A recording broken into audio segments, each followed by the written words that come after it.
All right, can you hear me now? Someone let me know if they can hear me. I can see my voice meter is going on, so I do believe I am being listened. So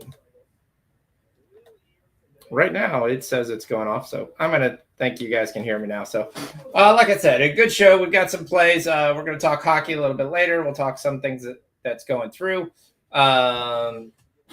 So sorry about that. My wife borrowed the microphone, and I needed to do an adjustment in order to make it work. Can you hear me now as I do my Verizon commercial?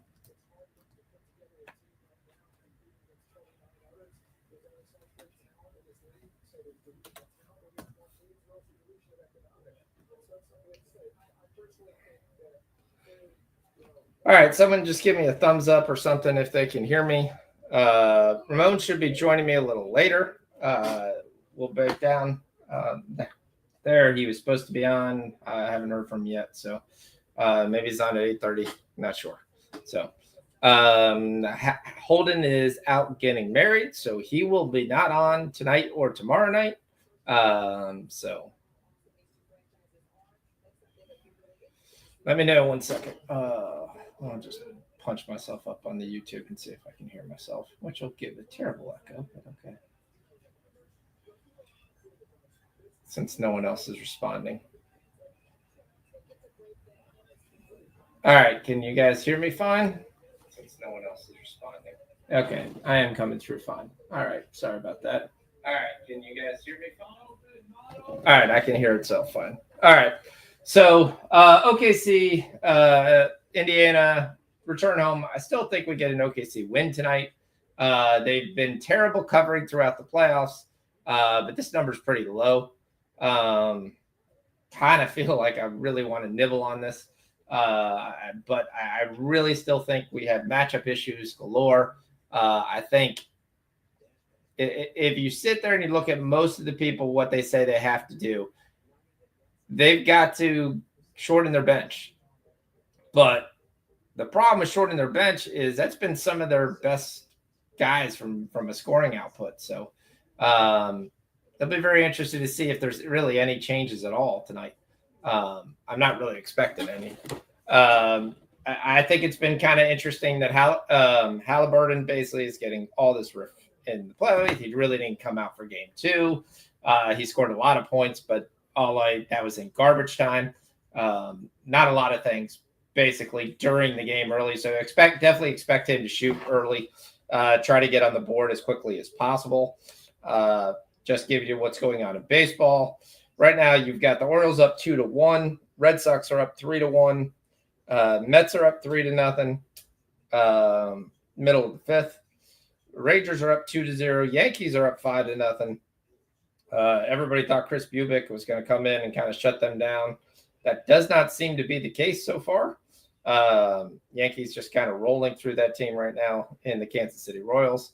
They ruled through Noah Cameron, the outstanding rookie last night. Looks like they're going to roll. We've got the Giants and the Rockies. For those of you who've been on the Rockies won the first 3 games, the second, third, and fourth game of the month.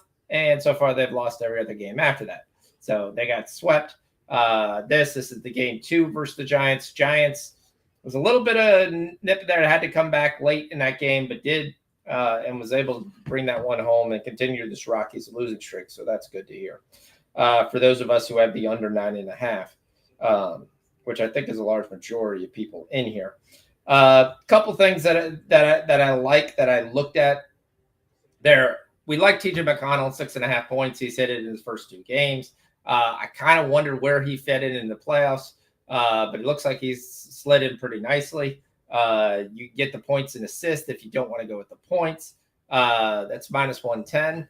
I have no problem if someone wants to take the Pacers at +5.5. I just don't think they win the game. But I do think it could be close enough for 5.5. Personally, I only have the Pacers on a alt parlays closing at 15.5 because that's the only thing I'm comfortable with there. Because OKC could just boat race them, and quite frankly, they have boat raced them in every game. You just had that miracle comeback in game one, which brought it down from 11 back down. But now you return home, you get a little bit better shooting. We'll see, and we'll see if we bring this home. A couple plays I'm on personally, besides the plays that we talked about in there. I'm on a play where Nembhard at top end to score 10 points for plus 179. I'm on Nembhard over 2.5 threes. We talked about in the very first game, the corner threes is going to be open.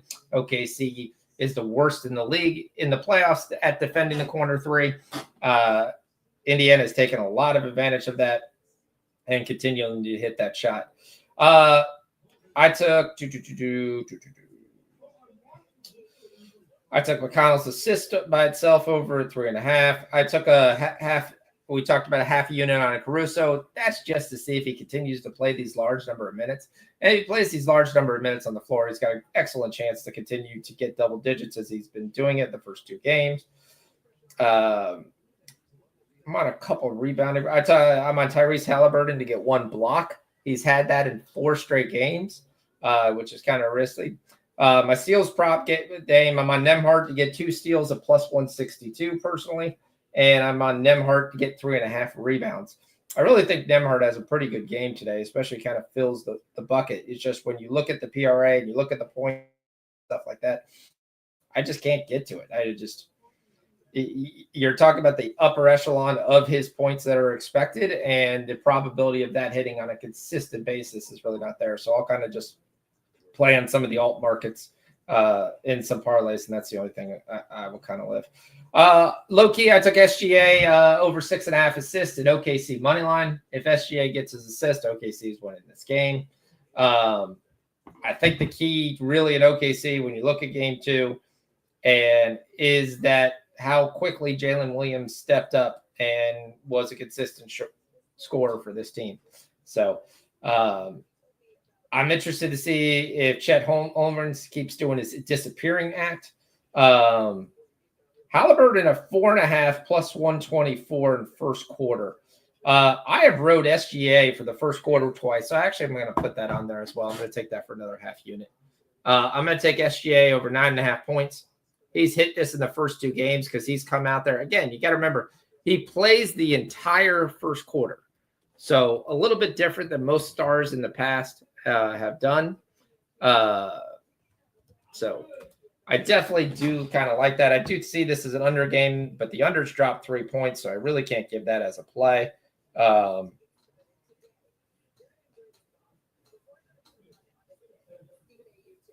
I mean, Naismith at 2.5 points is very, very enticing. Miles Turner's had a very good time, but I'm not going to take him at 4.5. If it was 4, I'd probably consider taking that. Obi Toppin's at 1.5 point, but that's very juiced. I wouldn't mind 2.5 if that was available. And Caruso at 1.5 first quarter points. I think I'm going to take that. So that's probably going to be my first quarter plays that I'm in. But all right, tell me what you guys are on. So Gerardo's on the Pacers. Like I said, I can't deny that if he wants to take a shot, that's perfectly fine. I am taking the half unit on SGA over 9.5 points. I'm going to sprinkle the Chet, and I'm going to sprinkle Aaron Naismith, and I'm taking Aaron Caruso at a half a unit as well to score 2 points. So should get in towards the end of the first quarter. Should be a very interesting play. It's there. I'm interested to see if they continue to go down. They try to get Miles Turner, who had like 4 blocks taken away last game. He kept on getting a block, and then they come back and they go, oh, no, it's not a block. But he got credit for a block, but then it's not a block. And somehow it's still at 2.5 blocks is his number.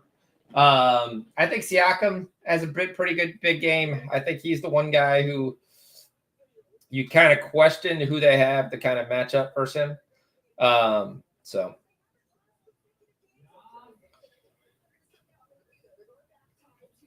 Shea Steals is probably an interesting look. I looked at that for a long time. I mean, he was very, very good in OKC.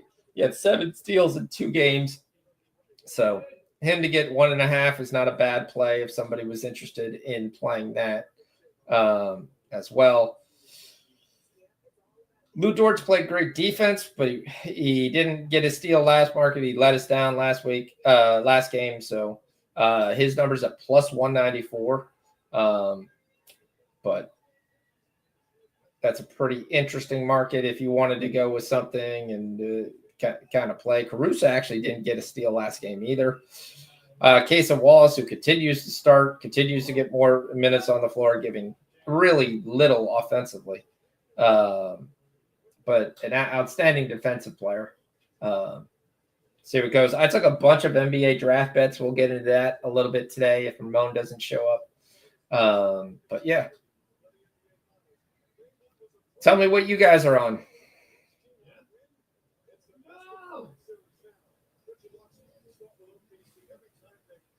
All right. Gerardo, can you confirm you guys can hear me? I mean, I pulled up the YouTube and I could hear myself fine, so I know it should be good.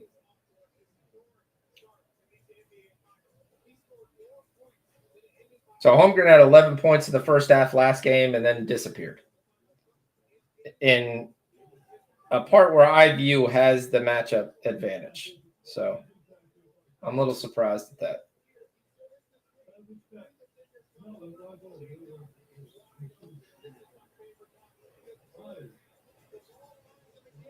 So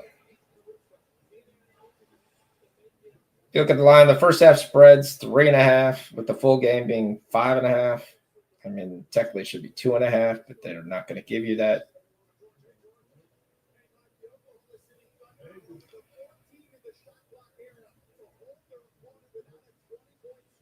Oh, first team in the shot clock area to hold their team without a 20-point score. Interesting.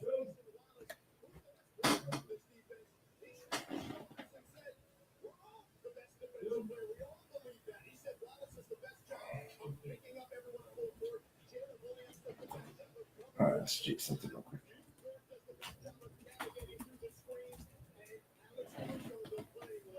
Oh, so chat's a little bit quiet today. Probably because we're not going to get Mel because there's no hockey. So baseball play. I mean, as bad as the Rockies are, Kyle Freeland is notoriously bad at home. If I was going to take anything, I'd probably look at the -1.5. Taken with the Giants with Robbie Ray on the mound. You should have no issue getting to Kyle Freeland. Kind of like Wilmer Flores to get a home run, has very good splits against left-handed pitchers. Then they're playing in Colorado. So very good chance, basically, to see if he can go yard here in this late game that's starting.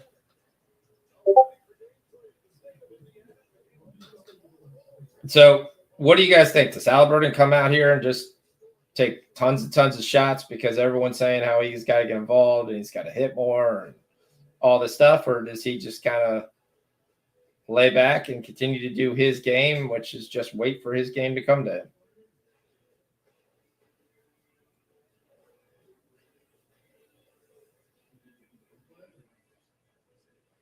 What are your guys' thoughts? We got 3 WNBA games. We'll chalk into those a little bit later. There's one play out there already. We'll say that we got Caitlin Clark coming back this weekend. It should be an interesting play for her. So low key, the chat is very, very quiet. Okay. Oh, what's your guys' favorite prop?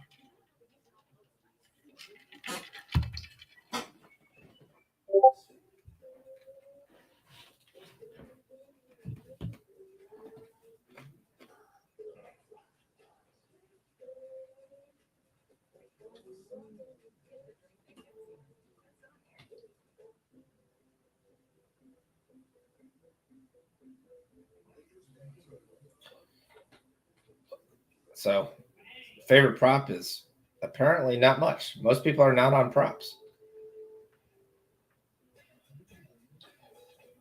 Oh, let's see.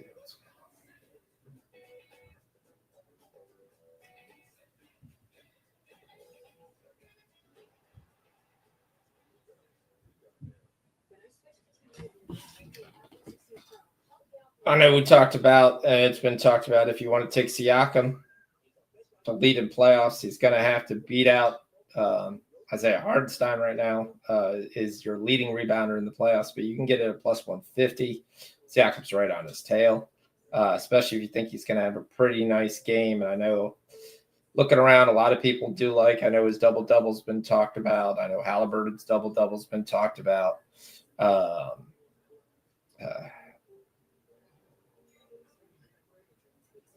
But just can't get there.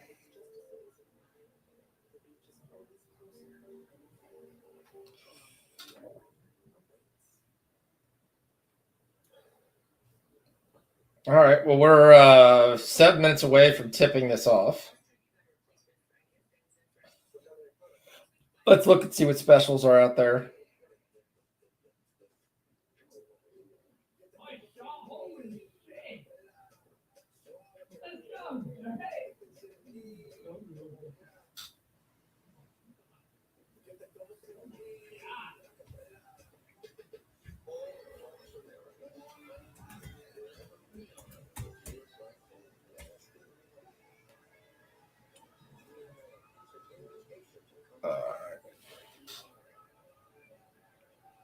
All right, looking about what player specials FanDuel has for this game. I will tell you that some of the hockey specials have been absolutely gorgeous.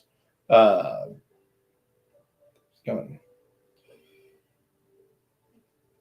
got the normal Shea Gilgeous-Alexander and J-Dub each make both assists to each other and make a basket. You have Siakam and Halliburton to assist to each other on one made field goal plus 220. That's kind of interesting. I got J-Dub passing to SGA one time for plus 100. That's kind of interesting, too.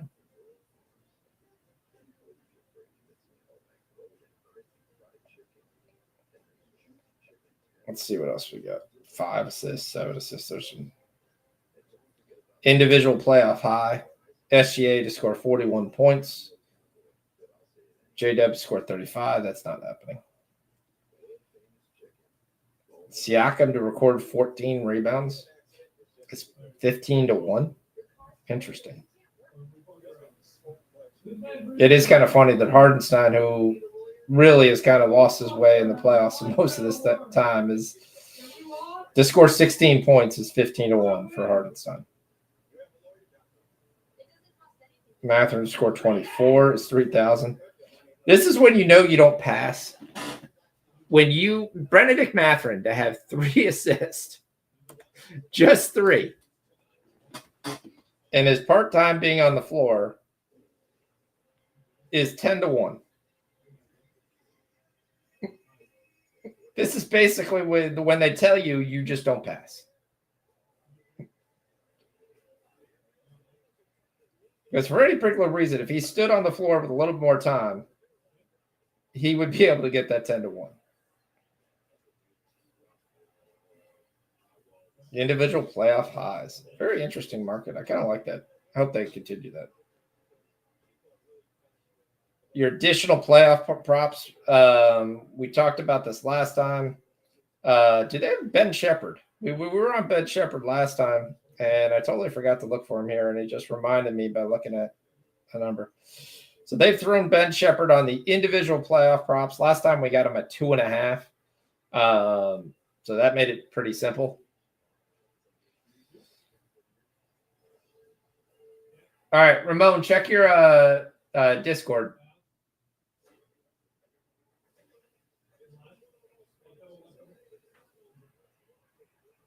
I sent you the link there. So, yep. Yeah, for some reason, the feed that Holden created got canceled, so I had to create something new. So I think someone was just doing a cleanup and didn't see. So I'm going to take this again. I'm going to take this for a half unit. I'm going to ride Ben Shepherd 1-3. That's that is the ride here. So add this to the list.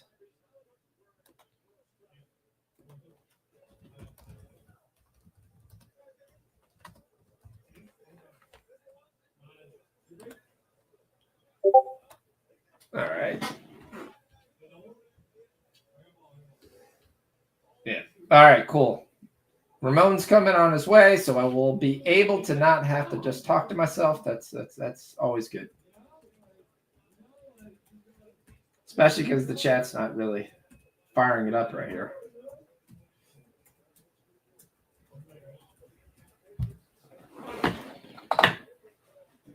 Oh, so we got some comments.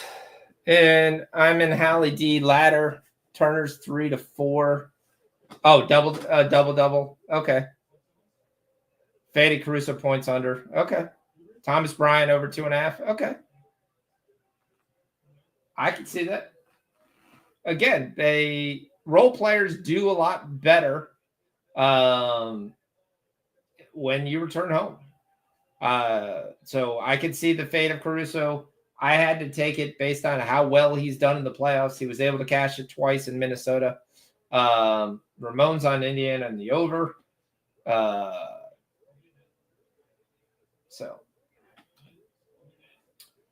I'm kind of waiting to see what kind of game we get here. I'm going to play the total live. So we are going to get kicked off. We don't have any really interference from anything else. They've kind of made sure that, except for got some two Walls under PRA, Wiggins over points. Yeah, I looked at Wiggins for a long time at the 5.5. It was very, very enticing. The issue with Wiggins is he hasn't really done in any of the playoffs. They moved it to 6.5. Once they moved it to 6.5, I was not on that. Williams under assist. Okay. Top it over threes. Yeah, I can see that. Again, role players. Toppin's going to stand in the corner. We talked about that. That's going to be available. He's hit double-digit points there, but I don't like it. When we were hitting those double-digit points, his number was 8.5. Now his number's 10.5. And my worry is that they shorten the bench. And we get a Nemhart 3, and we get a block. Case and Wallace already does something.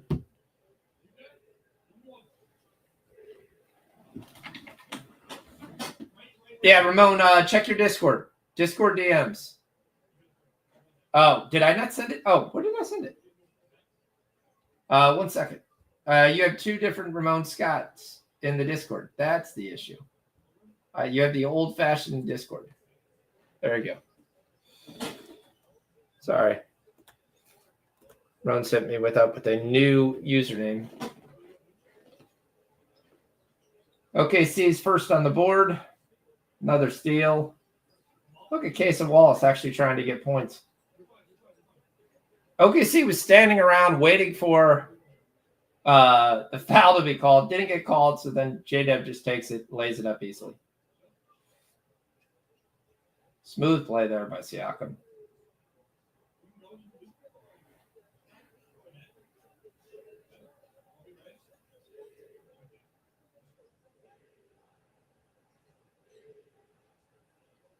Well, I'll tell you, this is loud, but so far J-Dub's got 4 points. Is not a good look for OKC. I mean, for Indiana. Because you can't allow a Batman to get going in this game because SGA is going to get his points. And so far, both teams have started off hot here. We got 10 points in the first 2 minutes.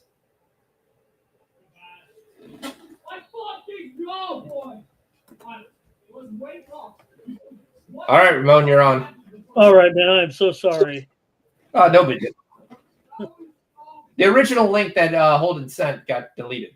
So okay, I was sitting there for like a half an hour, and I know we don't always start. I don't want to say we always start on time, but I was like, oh, maybe I missed. Maybe I had the day wrong. Maybe we're watching hockey together, or tomorrow we're watching hockey, and tomorrow we're gonna watch.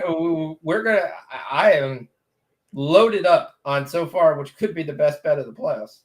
Well, I'm sorry to just throw my props in there. I just want to be on the record, I guess. I can get you all the numbers. I was hitting them in there fast, but go ahead. So if you were going to hockey right now, Evan Boucher is destroying his shots at goal prop. Just flat out destroying. Not only are we cashing this left and right, we're cashing pre-flop. We're cashing first period, second period, third period, with plus money, and pretty nice plus money. Where I was expecting the books to make his line 5. They went again and gave it a juice 2.5, which means you can take the 3.5. Every game he's gone over 7 shots on goal. Yeah, he destroyed it. Well, he had 8 shots the other. Was it the last? He's had 9 shots in 2 games, 8 in the other, and you can get plus 700 on him to shoot 5, get 6. I mean, you don't even have to go crazy and try to get 9. If you can find a book that'll give you 9, the only book I saw. What kind of number did you get the last couple of games? Because it was lower than that, wasn't it? Correct. Yeah, the last couple games, and then the other play that they continue not to figure out is Corey Perry over 1.5.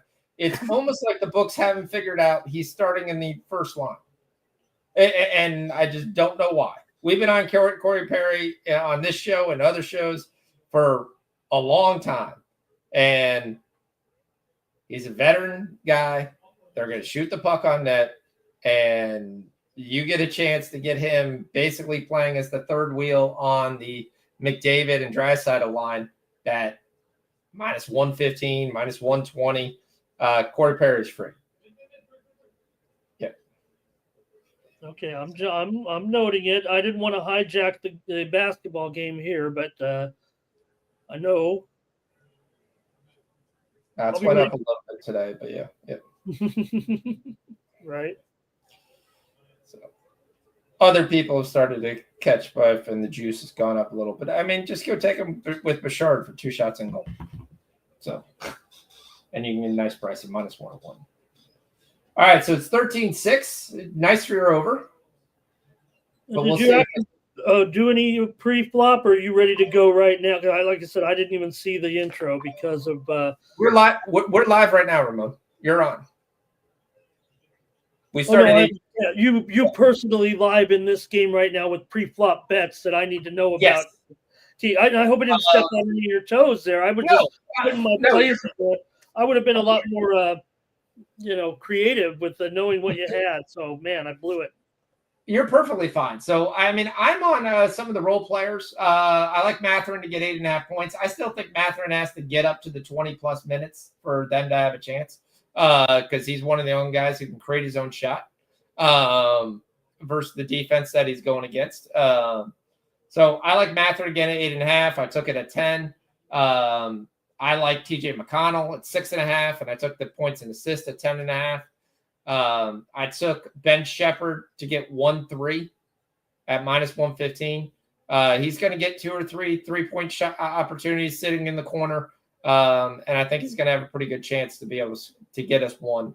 We've been on that before. Last week we were on the 2.5, but it's basically the same bet because the only thing he shoots is threes. So that's the only thing that worked. Then I was on some personal plays. I'm on Nemhart 2 steals. I'm on SGA 2 steals. SGA was a half unit regular play. I'm on Nemhart 3.5 rebounds. I kind of tailed the chat. I took a Siakam double-double with the Panthers tomorrow night on the money line. But yeah, that's theirs. I've got. No, fine then. I'm not. No. So anything you've done so far that you talked about is perfectly fine. I understand. The McConnell under rebounds, topping over threes. We're kind of on the same page where the role players are going to play better at home, and Toppin's been hitting that on the road. He's just so streaky when it comes to shooting. It's there. I tailed it for a quarter on the Toppin play, so I do kind of like that at it sitting at 1.5 threes. OKC has started the game 15-6. It's kind of I think the worst thing for Indiana, and this is going to be funny because people are going to argue about this, but essentially if you watch that first game, OKC was getting steals and then kind of playing around with it, throwing the ball away, getting uncharacteristic turnovers, just playing very lackadaisical with the ball and not a tremendous focus once they have it, believing that they were just going to walk on this court and win this game. The fact that they came back and lost a game that they were up by 11, I think you basically focus this team to say, no, we can't do that. We've got to give them respect. We've got to play around. Game 2 was a blowout. I kind of expect all the games to be a blowout, but that's just me. I think OKC wins in 5. That's what I thought pre-flop. I just surprised it came on game 1. So, what were your thoughts? They're proving themselves right now with this lead. But you're anticipating really from your description with Oklahoma City, really their best road performance maybe of the playoffs, I would think, because in their run of 0-7 against the spread, even the wins were they're all pretty much less than this. One was by 6, but they were all by less than 5 points. So this is the wake-up call you're expecting. Yeah, this is what I have. I mean, again, it's not like this is Minnesota where you have, okay, we're going to go back home. We have size. Our size is going to be able to play on you. We're going to hit outside threes. So far, the Pacers have not come out here and just drilled threes. That is not what they've done. When you look at the losses to Minnesota, McDaniels, no, all those guys were drilling threes left and right. Naz Reid was involved. Those guys. So far, obviously, it's 6 minutes into the game. Right. I'd be interested in the statistics. Indiana's points have all come inside the paint. It's been Turner, Siakam, base. I think Nemhard has 1 basket. But yeah, I'm glad to see Holcomb has decided to figure out where the game is. I thought he had the biggest advantage coming into this series because I didn't think Turner was fast enough on his feet to play him laterally. And I thought he was going to have some 20-point games and some of those things we talked about. And then he fell on his face in the first game. Then he had a tremendous first half. Hey, look, Ben Shepherd took a shot that wasn't a 3, and he made it. So that's 2 for Shepherd. Unfortunately, we're not on his points prop. We're on his 1-3. So doesn't really help us. Because they didn't give me the 2.5 on the 3. I was looking for it as soon as I saw the 1-3. I was like, just take the 1-3. But yeah. And then Shepherd with the steal. This is why he's on the floor. Halliburton with the double dribble, but no one calls it. Toppin gets 2. That's good. What has been the focus and intensity of the teams that Oklahoma City has played on the road and struggled so much in the playoffs? And is it just now the ultimate motivation of closing in on a world championship that would provoke them to play their best game of the postseason? Well, I think you can't go down 2-1. I think that's you've got to understand from their perspective, they expected to be 2-1, 3-0 going into this game. They've talked about legacy. You want to be known as a legacy team. Sometimes that's also, you got to win the finals 4 or 5 games.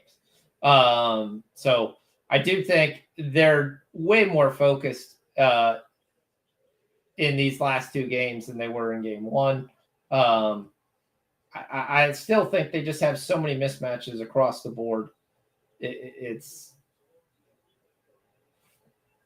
so really no one compares to this team this season, other than maybe Boston. Had they not had the input, remember they were going down. They were not going to win that series even with Jason Tatum staying healthy. It was going to take a miracle. Correct. Most likely, yes. And the way that that game started, they weren't going to win that game. Tatum went out, basically sealed the deal. But yeah, I think a Boston OKC series would have been very, very interesting. I actually still would have took Boston. Truth be told, I just think there's no difference. They didn't do it. They blew it even before the injury. They were done. They did not play well enough. That's one of the things where I see everyone's like, "Oh, the Pacers, they'll come back next year." They kind of made it because of some injuries, and they kind of got a little bit. They've got lucky in a lot of games where you have some guys who they hit. All credit to them. They hit the shot when they needed to hit the shot. But if you look at the Cavs series, that was injury riddled. If you look at the Celtics not making it there, even the Knicks were kind of banged up, and they've been able to stay healthy, and that's kind of been a big thing. And then in all those games, they've been there. Holmgren is finally having this game that I expected him to have. He's got 12 points in the first quarter. SGA has none, unfortunately. So that's not good. He's taking one shot, miss. We got another steal.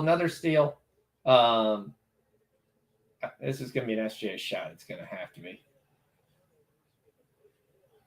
Yeah, Holmgren with the dunk there off an assist, and he's having that monster first quarter that you mentioned. He's on fire here, Holmgren. Yeah. Hey, there's Toppin. There's your one. Now they gave him a 2.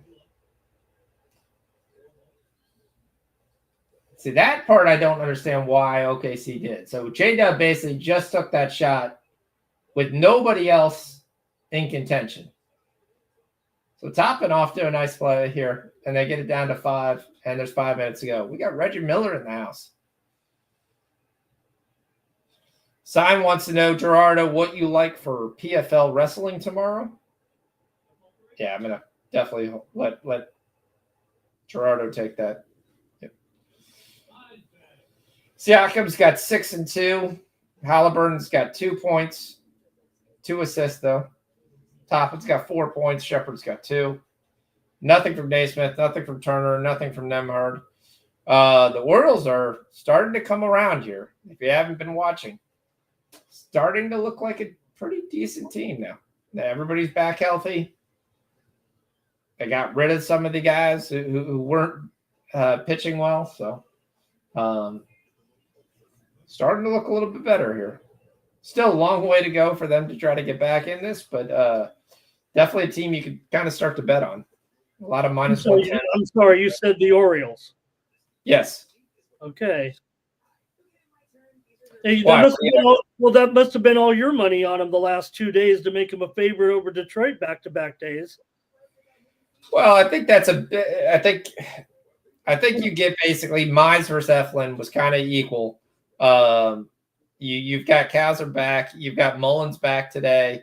You've got who else came back today? Somebody else came back for them, and I'm trying to remember who. Well, I mean, the thing is, they're so far behind right now, and it's been such a dismal couple of bad losing streaks. And Detroit, I mean, their last calendar year, they're the 4th best record in the league. It doesn't seem like it's a fluke. It doesn't, but I do wonder if some of his sustainable. If you look at their 1-run game record, it's highly in one direction right now. But they've got some very good pitching. They've got some very good hitting. But in this matchup, just between Casey Mize versus that, playing in the Oriole Park, I like the Orioles today. They're up 10-1 right now, just to let you know. What's Detroit roughly up this year, units, about 12 or 13? Or is it a little more?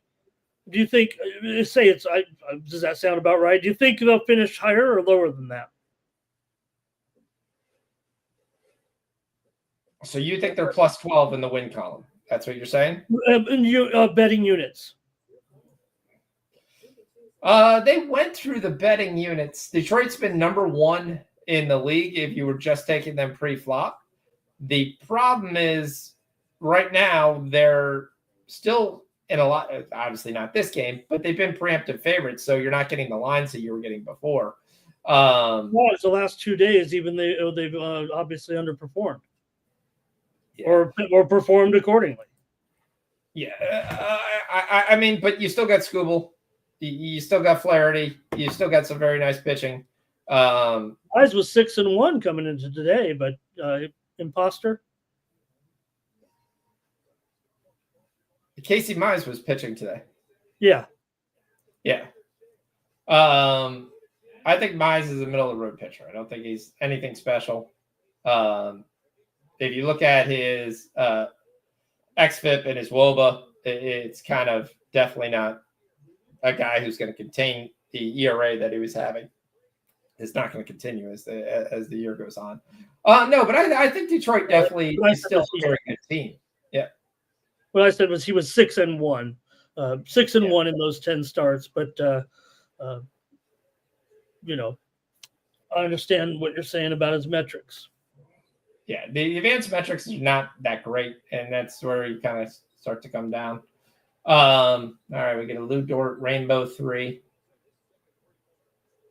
Lou Dort's already hit 2 threes already. Lou.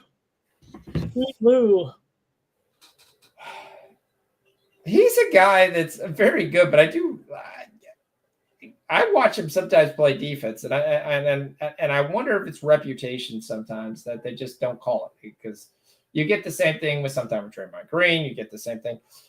It looks to me that sometimes he's punching the guy, giving him a straight arm shovel right to the chest before the guy starts his drive. He's like, oh, he didn't get by him. No shit. No one's going to get by him if I could give you a shiver before you start your drive. So, yeah, I think sometimes reputation allows these guys to get away with a little bit more than what they should get away with. So, but no, I think the Tigers are a good team. I have them as a playoff team. I don't think they're going to be the best record in baseball again in any month the rest of the year. This is a high point. Their best record in the last 13 years right now. Yeah, I mean, you look at some of those games they won early. Javi Baez bailed them out. They hit 5 game-winning home runs. That's not sustainable. Big 3 there by Miles Turner. Where in the corner? I will say Hardenstein can't guard anybody in the corner. He looked lost. Yeah, that was a great shot by Miles.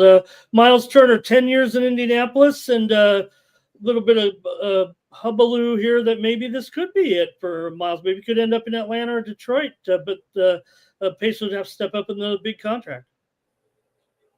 Well, that's kind of the interesting thing when you start to see some of the teams that want Miles Turner. Big 3 there. Halliburton actually finally gets on the board, and that gives us is the 4.5. So the 4.5 Halliburton first quarter cashes. So don't think we're going to get SGA, who's yet to score. 0 for 3. We did get Andrew Wiggins is in the game. Dort hits another 3. God, Lou Dort. He's got 3 threes in the first half, coming off the bench. Wasn't anybody close to him until Nembhard ended up with a grip on his jersey, just barely there with his finger, it looked like. And the game got shut out. And there he's back. Lost the feed there for a second. Oh, okay. Well, I'll pick it up there as a top and had a impressive basket there. Oh, I am also getting that. You wonder if there's not some electrical issue. That's definitely a network problem there. Yep. Miles Turner's inside. Reggie Miller's all up in arms. Where's the call? Where's the foul? He did. Wiggins is down to 5.5. So if you want to take your shot on Wiggins, it's actually down to 4.5 now.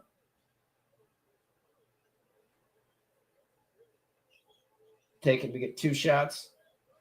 I will say it's been kind of interesting. Every time Indiana's kind of pulled it back within 5, OKC has just kind of pushed it right back out. Well, in fact, if the Pacers aren't going to make any sort of effort in this game to be in the game, come back in the game, it wouldn't be uncommon that given the history of some of their wins and the way Oklahoma City has performed, that Oklahoma City could lead this game by 7 or 10 points in the last few minutes, and then the Pacers, as long as they can hang around. I mean, obviously that's a huge deal in the playoffs, but that might be more the way they would go about it or have to go about it. In this game, not looking for any excuses for them, but that's just what we've seen. Yeah, I mean, this is what you say. They get up 11, down 11 in the fourth quarter. They got them right where they want them. Unfortunately, that's kind of the way it's gone. So, have you made any WNBA bets? Well, I came well prepared. Dummy me, I didn't know who was getting married and who was on vacation this week, so I looked at some props just in case. But yeah, I'm on the card tonight for sure on this slow night. Yeah, it's kind of an interesting. It's a very interesting game. I mean, the Minnesota Seattle game is by far the best game. Should be very interesting with a lot kind of riding on this game because I think Seattle and Minnesota each have a chance to go 4-1 in their 5 Commissioner Cup games.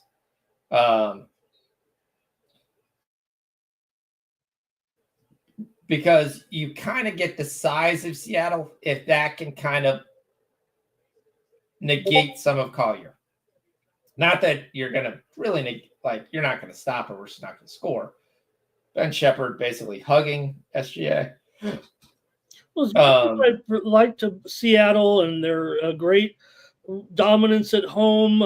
It hasn't really been there, and it looks of concern to me a little bit, actually. But God, how can Minnesota keep going? In fact, these are the ones that you kind of want Minnesota with the small number to cover, not the big home numbers.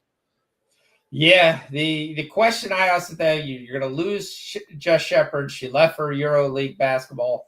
They signed Kalinikov. She comes in, so this will be her first game to come in and play center.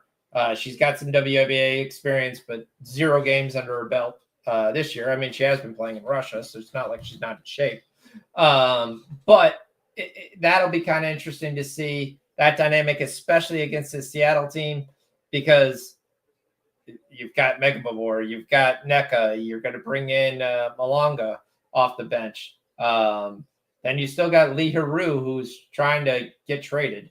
But you have some size here that could play some very interesting here for Minnesota to deal with. And kind of trying to figure out, besides Heidelman off the bench right now, who they have left. Shepard has actually been playing really well. She's been basically a 10-point scorer off the bench. Has played really well with the starting unit and given the chance. She gives them more size. I do kind of wonder the loss of her tonight, how it's going to affect them in a game right away with not a lot of time to kind of get ready for it. So, yep. I think the Aces roll tonight. I just can't. There's except if I want to get on Asia, everybody else is really a non-factor. I'm making a Jackie Young. She has a very good number from threes wise versus Sparks, who don't do a very good job defending threes. I haven't looked at Dallas. Dallas is another game. Lost 2 players to Eurobasketball. Not a very good team anyway. Phoenix should win this game pretty going away. Alyssa Thomas comes back. So we'll see. Held basically scored over 20 points last game, and her reward is not starting the next game. So we'll kind of see how that kind of comes into play. We've got OKC up 7, and Chet Holm going to line. Really nice for your over. Really nice first quarter over run here. There, might get 60 points. And you were at that, and yet they're still giving you a number that's 1 off the original number. Right. Well, even in the finals, they do. But do you play the game here, the narrative game? The higher score does favor the Pacers here. Look, do you also believe a lot of the, some shaping metrics will say that if you look at the overall scoring body of the Pacers right now, they are one of the top offenses in postseason history, right? Is that what they're saying? But it comes at an expense defensively, so you got to put an asterisk by it. And is that enough to even overcome what Oklahoma City can do defensively? Even though we know that sometimes they've flubbed it up, like in that game against Minnesota, giving up 149 points or whatever it was. It was 10-1. That's been the question. I mean, OKC is finding it no resistance getting points. I mean, that's your issue, and it puts so much pressure on you to basically match them. And you take bad shots, you take quick shots. But you look at when Indiana's done that. Indiana's done that by being able to get out in transition. You look at their steals numbers. You look at their steals numbers versus the Knicks. We had Nemhart getting 2 steals, Naismith getting steals, Halliburton getting steals. And those are way down. So they've done a really great job limiting the transition game from the Pacers here. So it's an 8-point game at the end of 1, 32-24, 56 points get scored. Total is 225.5. So if you took the over, you're getting a 2 points extra tonight. Right now after 1, but we'll see if they go. SGA only scores, I think, 2 points that quarter, right? That's that it has to be 6 points. Yeah, she was 6 points. Yeah. Okay. So scores 6 points, 3 off her the total of what we expected. Holmgren scores easily. Caruso does not score his 1.5 point. That kind of sucks. Halliburton gets his either. Holmgren gets his easy. So yeah. So lose a little, pick up a couple on the same thing. So but we'll see. So let's look at some of these lines here for the WNBA as they start at 10 p.m. as the genius of the WNBA decides to have no games on a Thursday night when people just watch basketball. Maybe they would actually want to watch some more basketball. It's not like the usual, right, Sean, where we can make up a narrative and say, boy, why doesn't baseball and basketball? This is one where the finals dates are known like a year well, maybe not but I bet it was known before the WNBA finalized its schedule. In fact, what I would be doing is trying to figure out what days the finals were going to be played and then schedule my games opposite that. But, I'm comparing it to when we kind of make it up. This really could have been avoided, really. And yeah, the Minnesota-Seattle, yeah, that is. I mean, you got the one-loss team in the Aces are still 1-1 too, but they had a bad loss. So that Minnesota-Seattle game, the Commissioner's Cup. I mean, come on, you got to feature that game. Yeah, I mean this should be the game that should be featured. It should be a very good game. If this game was on tomorrow night, it would make a lot more sense. Where you'd have no NBA, you'd just be going up against the NHL. Not that the NHL hasn't been great, and it has. But there are people who only like basketball. So that's who you'd be trying to kind of appeal to. And you could do that if you didn't put all the games on the same time. So it's kind of a faux pas. But either way, it should be a very good game. I like Caitlin McBride to get 15 points here. I like Gabby Williams to get 15 points. These two teams have already played, and it was a 5-point loss for Seattle versus Minnesota already. Now, in that game, you had some adjustments. Alana Smith did not play that game. She is back playing this game. She continues to be a very, very good, smart player. She's kind of, to me, she's without the defensive wise, she's kind of like the Draymond Green.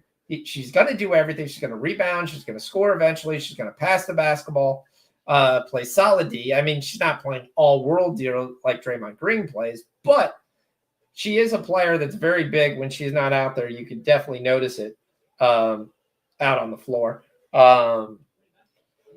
Seattle's got some very interesting players. I mean, Essie Magmamore is continuing. She shows up in game, but you want to talk about rebound and defense. Like the first book to ever give you block shots, just go find Essie Magmamore and take blocks. The girl gets 3 to 4 a game. So she is an outstanding defensive player, which could cause some issues for Nafisa Collier. We'll kind of see how that plays. Nneka Ogwumike tends to come out and show up in these big games. She's not a person that kind of rides the bench, doesn't really set up. So her rebounding prop is set at 6.5. I kind of low-key like that. I think she kind of really gets involved this game. I love Gabby Williams' assist prop. Nuke the House. People know I gave Haka both teams to score today with Gabby Williams 3.5 assists. So that's how we're on that already. But I like her to be able to get her assist tonight. If you want to take her points and assists, I definitely kind of like that as well. I think she gets 15, 19 points tonight. So I definitely have a really good seeing that. Low-key, I like Courtney Williams' assist at 5.5. She's been getting 6 pretty much on the regular here. Hasn't really been scoring. Her shot really hasn't been falling. But definitely should be able to get her assist tonight. I actually took her 4.5 rebounds. Oh, you took her at 4.5 rebounds? Is that your play? I think it's gone up too. I think it's gone up big time. Let me see what her numbers are on that. So I do want to take a look at. I am really happy to see that RotoWire on their lineup changes actually put a game log in there on the if you click on the player. So I don't have to go fuddle around ESPN, and it's much easier to get last stats and stats against different players. Yeah, so in game 1, when they played Seattle, she had 5 rebounds, 4 assists. She had 23 points. I don't think she has 23 points tonight. But yeah. Okay. Well, what'd you get? 3.5? 4.5. Okay. So towards the upper echelon. I'll see if you're seeing a different price. I think I might have got the old CLV meter going there, but let's get my prices in order here. And it's plus 116. Yep. Oh, okay. Yeah, so it's plus 116 for 4.5. So just for example, Magma Wars last game had 9 points, 7 rebounds, 5 blocks, and 3 assists. She is a Rob in the chat cashes this chat already. Oh, 15 points. Nice. Yeah, it's good for him to finally show up this game. It's always nice to see. Oh, he's been the player of the game. Yeah, because he had 11 last game in the first half. Here comes Mathurin. Matherin's first shot made it. There we go. Let's go, Math. He's got 4 right now. It's actually a second shot. I missed the other shot when I was looking at the WNBA. Then we get Caruso misses the layup. It really got blocked. He didn't really miss it. Well, that's just, you think about if the old, if I'm a defensive team, don't I want to, stop the other team? It's easier said than done. But if I'm Oklahoma City, don't I want to try to make more of a concerted effort? It seems like they were willing to say, hey, we will trade points. We'll get a little loose and open with you and play and that's helps the Pacers because they want to stay within striking distance and then hopefully for them strike when the iron's hot there in the fourth quarter. The game may still be free flowing. Yeah, it'll tense up because there'll be some increased defense, but still you've played mostly a freewheeling game here. It's early. Yeah, that's the one thing you got to like from the Pacers. You've got Chet having his best game of the series. You've got J-Dub getting 9 points right now, and you're down 4. Because the one guy, surprisingly, who hasn't done squat is SGA. Yeah.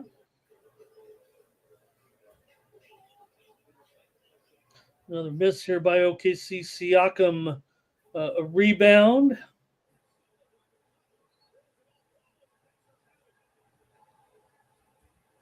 TJ McConnell with a nice couple of plays. Gets a nice dime and then gets the that looked steal. like the fucking Harlem Globetrotters out there, Foxy. Yeah. Get a steal and then you get one right off the end. McConnell's sister getting hurt on her first game, was it? Yep. There was a whole talk about how good she was, good looking she was the whole time, and then she doesn't last that long. Is it out for the season, or almost the whole season? We don't know. What a block! You got to watch. Holmgren just takes the ball away in mid-flight. I am seeing it. What a block! They didn't capitalize on that. That felt like a bit of a momentum moment for the Pacers there, but then the Thunder come right back down with that bucket. Yeah, and then Mathurin comes back and gets a 3. He's got 7 points. Let's go, Math. Let's get this 9 points easily. Boy, he's hitting tonight, huh? And that's what we know, and that forces a timeout because that's Fox. I mean, we know the Pacers are going to shoot a lot of 3-pointers. You better get out on them a little bit. Look what the score was, 15-6. What did you tell me the first 5 minutes of the game? All the points from the Pacers are coming from inside right now. Right. Yep. And now the Thunder, they think they can get into it, a little bit of free court. Man, they need to play some real defense. Do the Thunder. They might be looking at a situation where it's going to be tense down the stretch. Okay, Matter and nice cashing, says Rob. Hello to Gerardo in the chat. Yeah, he's got 7. We're not counting our thirds, but yeah, it's looking nice. McConnell, if you tailed the 3.5 assist that we talked about, was my personal play. That hit as well. He has yet to score, though. I would like him to get some baskets here. So, I mean, it's a nice run here by the Pacers. Thunder have got 4 points this quarter. Really nice opening way. This is where the second quarter blew it open for the OKC in game 2. It's nice to see that you kind of get the same run. The only thing I sit there and say is you still haven't took the lead. So we'll see here what OKC does. Do they come out here and switch up the lineup a little there? Do they go right back to the big guys right away? Or do they just go out and get an ass whooping chewing here?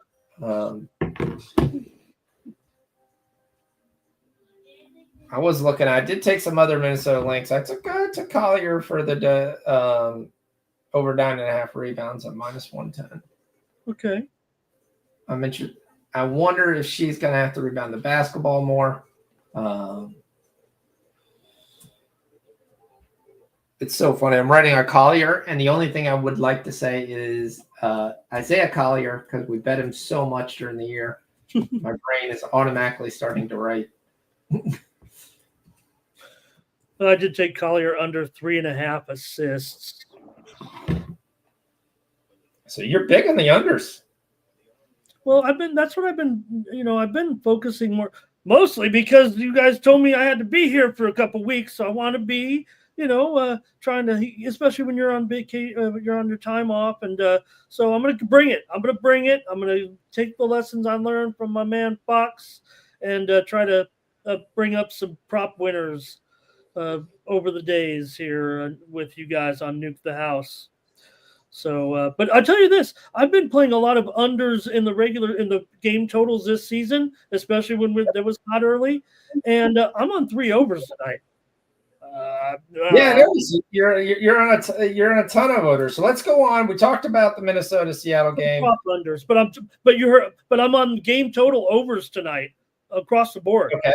Even though I've been an under better here most of the WNBA season, especially early on when it was really under was pretty hot. Overs have been coming back, but go ahead.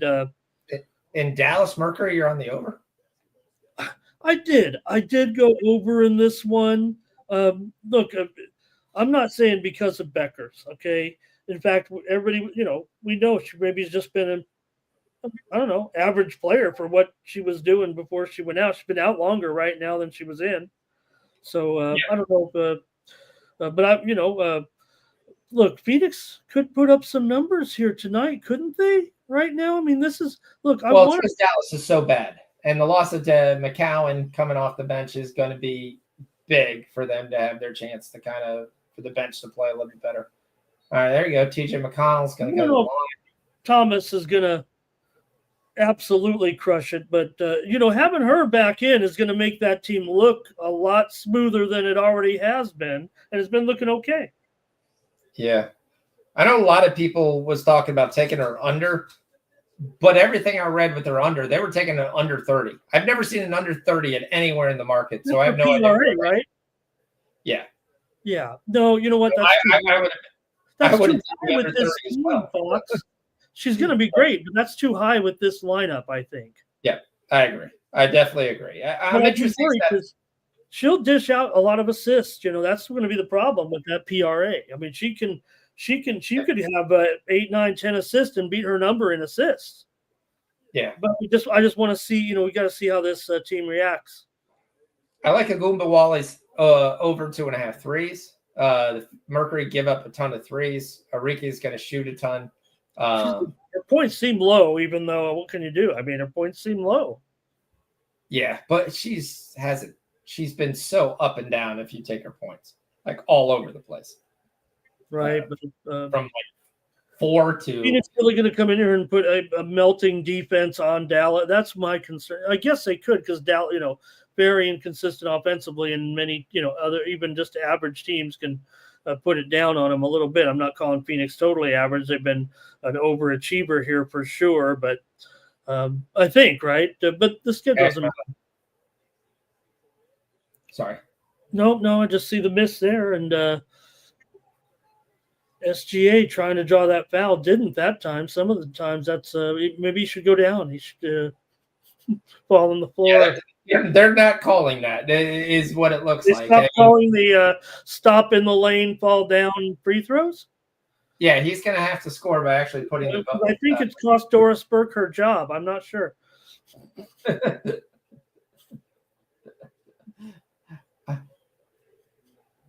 I know I've gotten you on talking about Doris before. Now they're keeping possession. Here are the Thunder. Yeah, they look a little bit combobulated right now. They cannot. They need to just stop, relax. You're not getting the whistle.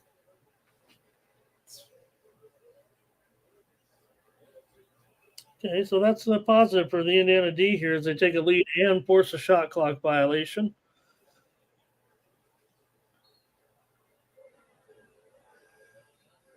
Yeah. This is the best Oklahoma City lineup, obviously, but they got to take advantage when they can.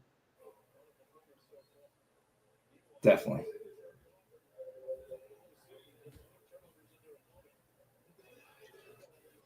And so if you look at Arike, and that's what I was pulling. So Arike had 26, and then she had 8, and then 8, then 15, 37, 19, then 5, then 21, then 8, then 16. Well, I'm going to need if I'm going to get an over in that game, I'm going to need her to score. I'll probably going to need her to get 17 or 18 there.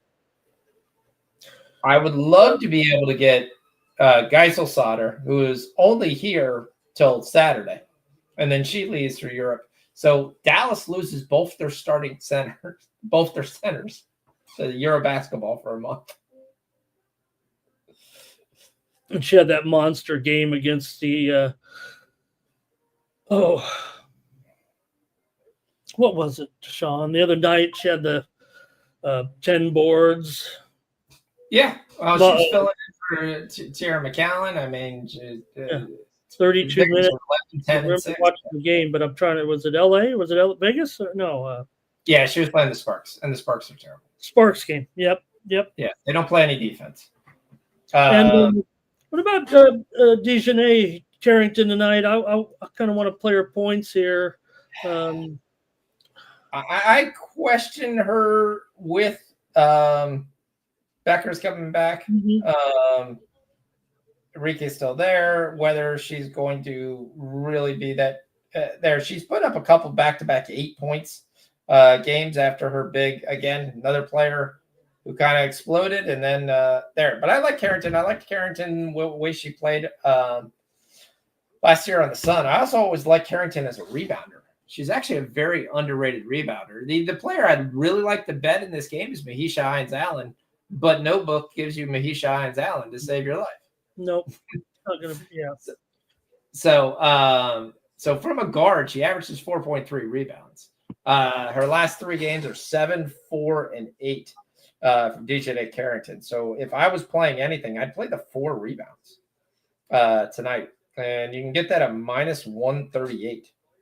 So a little juiced, but you can take that with Beckers to score 10 points, or Arike to get 2 threes, or Sato Sabali to get 15 points. All those things I kind of like. So you played the over. I'm really scared about 167, but I'll play it for a quarter. I can't get on it anymore. Then the game, I think it's going to be. I don't want to look. I mean, before you put it in, Dallas is 1-6 to the under as a dog, Sean. Yes, I know. I know full well all the implications. So that's why. Phoenix, to me, it just this Phoenix team is looking okay here right now. All 4 meetings last year went over, but it could be argued, I guess, that these 2 teams have had as much revamping as them in Connecticut probably too. But yeah. So Jackie Young, Jackie Young has played terrible. However, when she last played this Los Angeles Sparks team, she had 26 points. Okay. She hit 3 threes. They don't guard very well. They're one of the worst defensive teams in the league. So that's why I kind of like Jackie Young at 15.5 points. I think she hasn't had a very good game. So even if they get out, I think they're going to leave her on the floor to kind of do a get right game. So if you look put behind the obvious move here, though, 2-point move to the Sparks, and who would do that? Is it a personnel issue that some of your Euros in this game, or is it just the sharps on it? Because I don't think this could be a public move with the Sparks. It's clearly gone from 11 to 9, right? Yeah, I don't see anybody out. So the only thing I can think of, the Aces looked terrible last game, but I'm actually kind of playing that the Aces looked terrible last game, and I think the coach is going to yell at him tremendously. The last game they looked terrible, right back out. Yeah, and they just absolutely slaughtered him. Got Isaiah Joe hits the 3 to tie the game. Okay, one prop I didn't put in on the thing. I don't know why I did, but I did take Joe under rebounds and assists as well. So okay. I did just see it right. I did just see the shot though, and that tied the game, right? Yep, and Nemhard hits a 3 off the offensive rebound. So yeah, I don't think even against LA. Look, I've been wanting, because LA is kind of my favorite team, and I'm a pretty big fan of Plum. Okay, not as a player, just as a player to watch. So I like that she came here, but got 6. I think the talk was mostly, hey, the Sparks may be improved now. I was like, I'm not so sure they're going to be any better than it. Well, it's hard to be not better than last year, but my issue is defense. Go ahead. That's my issue with them. My issue with them is defensive. Sorry to interrupt. Offensively, they are going to be very much. I'm behind you. If Brink comes back, we got Matherin getting a chance to get the 10 points here pretty easily here. He's going to go to the line. No, they're going to call it on the floor, so he's not going to go to the line. It's all right. He's going to take the shot anyway. And then he gets this one. He just throws up some trash to get to the line. You give me any plays you like. You don't worry about any spoiler. I'm not about spoiler alerts because I need to know. I'm a gambler. I need to know what happens before it happens. So I think Cameron Brink, when she comes back, is probably going to really help that team. I think here's my issue right now with the Sparks, and I'll flat out tell you. And it's kind of one of the funniest things to watch in the WNBA. Rakia Jackson does not like Kelsey Plum. It's just, well, there might be a reason why she was so kicked out of Vegas too, right? Rakia Jackson basically, you look at her rookie year, she averaged 13 points, but at the end of the year, she was getting 15 points pretty consistently at the end of the year. So her last couple games in the year, she had 19, 8, 22, 22, 16, 23, 17, 5, 13, 19, 25, 17.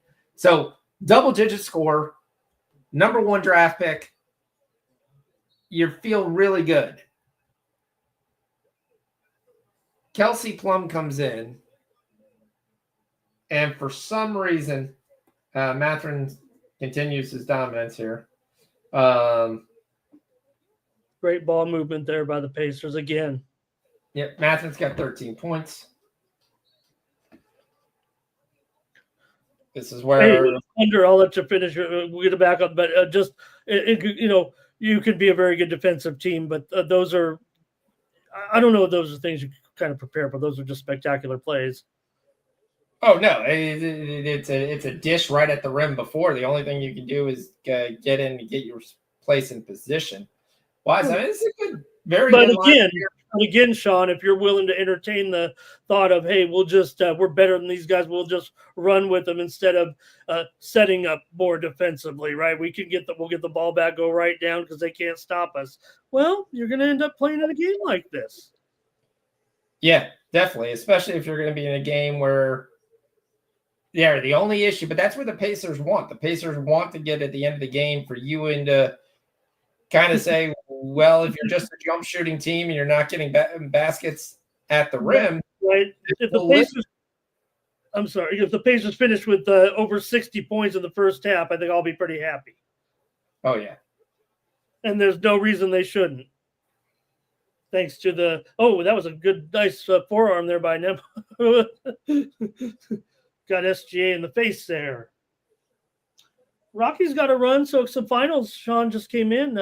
Mets did win 5-0 there against Washington. Boston just beat Tampa 4-3. Good game.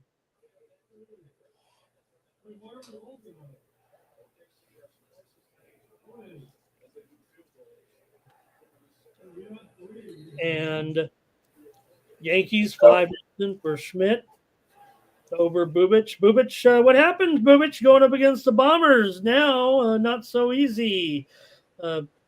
Minnesota over to sorry Texas. Even Vesta's throwing decent in that game. And the Astros are blowing out the White Sox. And the Rockies just scored 3-1. Halliburton finally scores.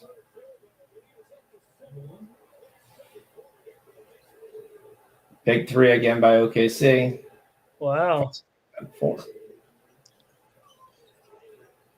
And then right back down the floor for a bucket for the Pacers. Caruso on the board. That's what we need. He hasn't done squat. Okay.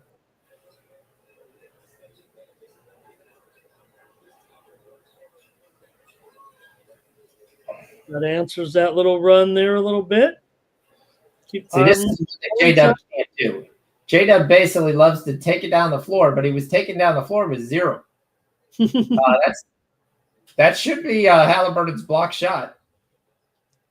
That's the only way J-Dub was allowed to do that move, so he has to get credit for a block shot.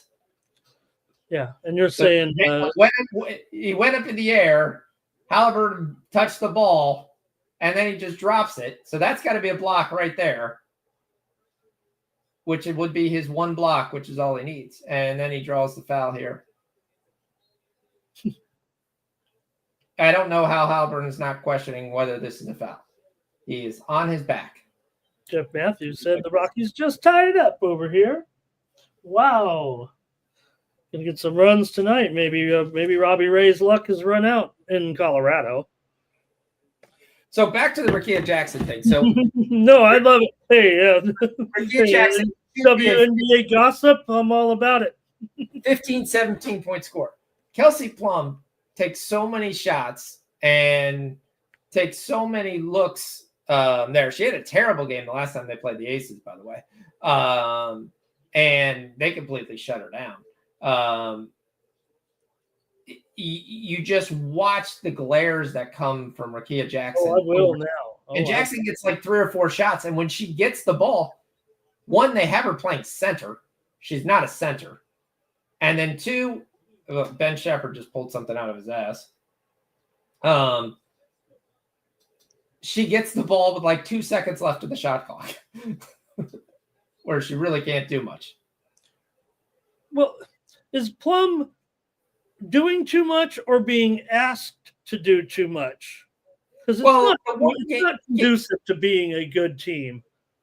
Well, she got fined. Williams waking up. She's never going to be big plus minus. She's not a defensive player in any way, shape, function, or form. So the last time she played Las Vegas, she ended up with 17 points, 3 assists. She was 6 of 19 from the floor. Most of her points came in garbage time. I think she's a very good player, but I don't think she's an alpha. Here comes Ben Shepherd for 3, and we don't get it. And the Thunder tie this up.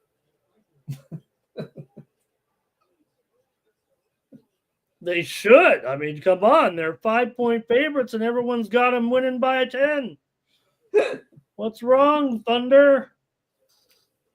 Yeah, but if you look at this, you're talking about really, that's the announcer talking about the Pacers haven't scored. It's been there. I mean, the Thunder have there. They only have so many points. 2 minutes later, we're dead even at 51. I know if you went to the in the locker room, you'd probably tell SGA, we do need a little bit more from you offensively. Yeah, I mean, you're probably saying the same thing to Halliburton as well. I mean, SGA's got 8, 3, and 2. Probably ends the quarter probably at about 12 points would be my guess. Bench is only giving you 9 points. That's probably the biggest thing. Caruso's got 3. Isaiah Joe's got 2 threes. If you look at the Indiana side, their bench is giving 26 points. Almost outscoring their starting 5. So maybe going to the starting 5 is not the best thing for Indiana right now. So it's there. I personally said I think Manfred needs to play. I just think he gives you so much more than the other guys that you have. Naismith is giving him 8 minutes here and 2 fouls and 2 points. Mm-hmm.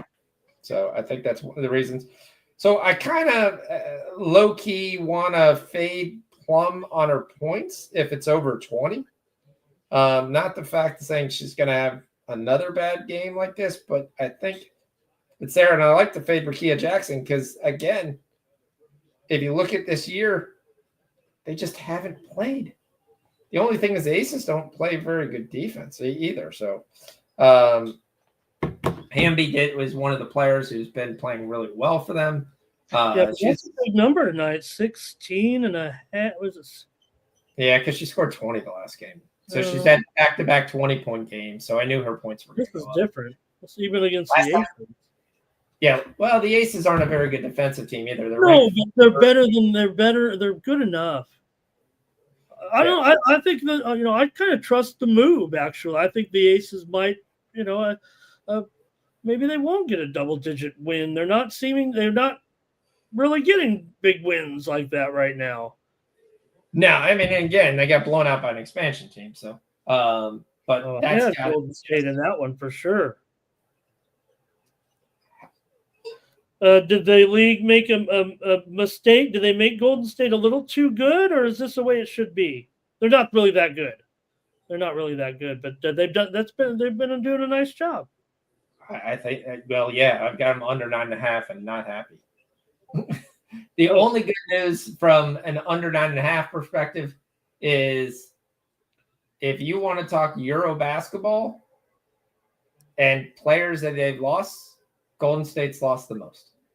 Okay. And also, the other factor to, help you is that I would think an expansion, like we don't even know kind of there's some leaders on the team, but they could go into a lengthy losing streak. I mean, look at, I don't know, that was a nice effort against the Aces, actually. Mm-hmm. The big question you look in the Golden State team is, do they sell? They sell out. I know that. No, yeah, but I mean, do they sell towards the mid-season here? Are they a seller that has good players here trying to get a little bit better, maybe draft picks, quality, whatever it might be? They seem to know what they're doing for sure. Yeah, and like Thornton's played really well, but one of the things that have really helped them has been Janelle Saloon, their number 1 draft pick. Well, one of their number 1 draft picks, and how well she has played, which has been really surprisingly. But she's going to be out she had 23 last game. She's going to be out for a month for Euro basketball, playing for France. So she's gone. And it'll be interesting to see kind of who Carly Letty, their other draft pick, has had good games, but not consistently.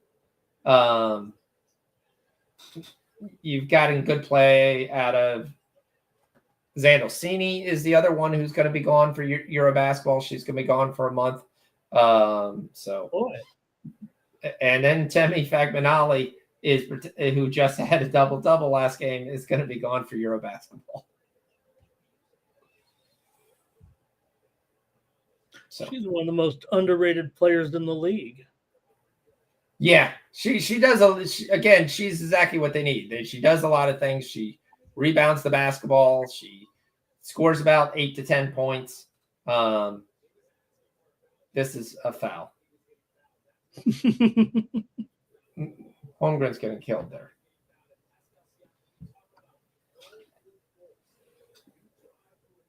So it's a good game. Lots of points. So if you're on the over, you're happy as hell. I've total 234 right now, brother.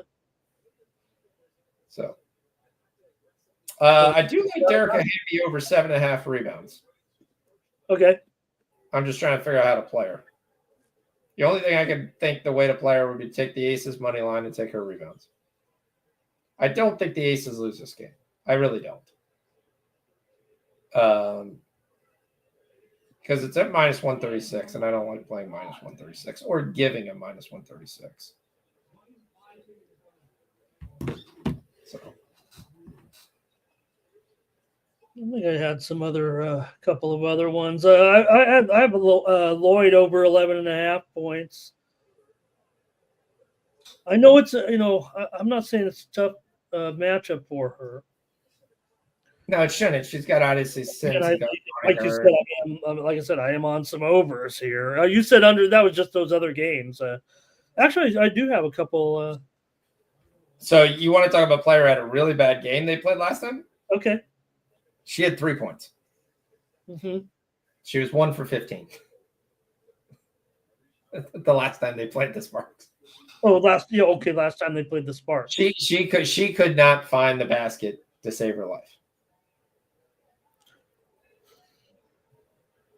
Just that's all I'm putting out there. I'm not saying it's a bad bet. I like Jewel Lloyd. I thought Lloyd was going to be a lot better, but she looks really old, quite frankly. That's all of that I've seen. Yeah, but and her minutes go up and down. So I'm trying to gauge whether or not, given the lineup tonight. Yeah.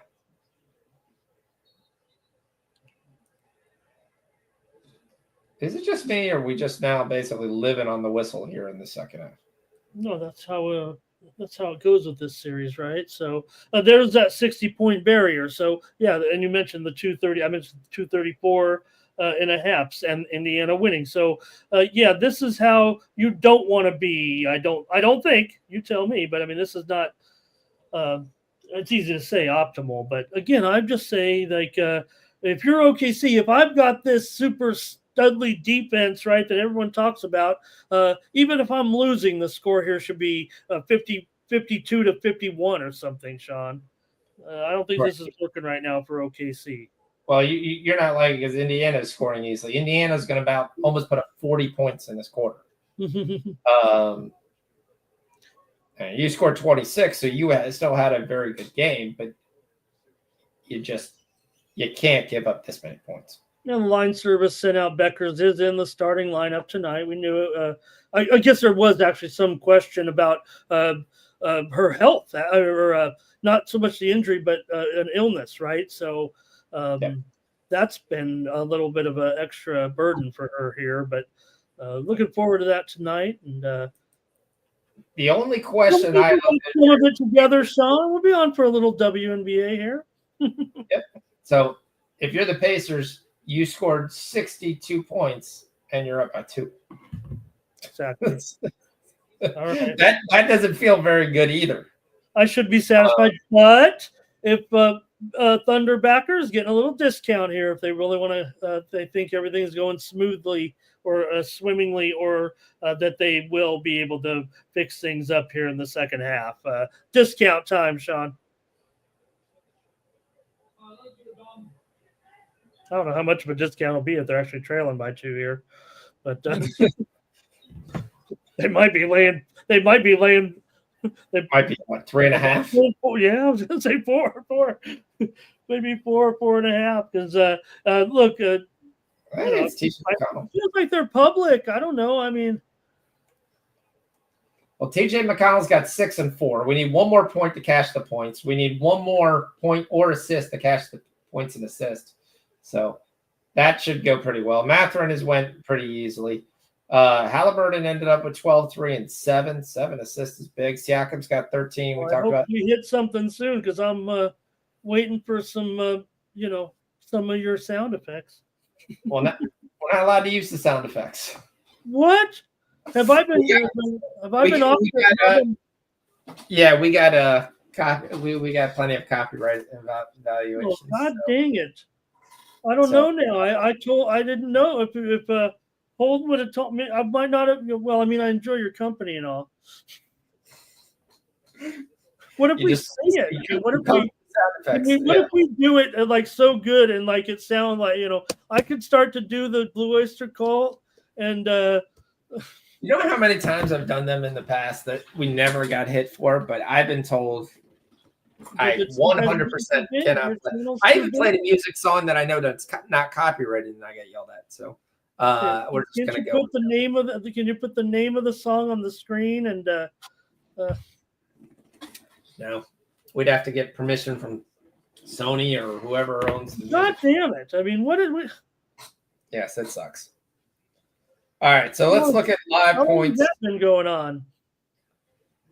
Are you sure it wasn't Holden just telling you that because of he doesn't like it all the time? Well, in a funny story, so my wife did an 8th grade graduation, and in the 8th grade graduation, they went on YouTube and they were going songs and playing that throughout the 8th grade graduation. Yeah. You got an email that told them they had 26 copyright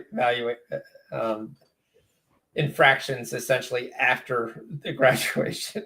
Can AI, AI probably listening. AI is the problem. Yeah, there's what if I sing the song and it's so close, I don't know. If you had those pipes, I mean, it definitely is possible. So, so let's look at some points. So look at these stats. SGA's at 31.5. That's a no play for me. Okay. Halliburton's at 19.5. That's a little bit interesting for me. He does seem to look like he's taking a little more shots, as we talked about. That's less than 5 points a quarter. I kind of like that. It's juiced at minus 128.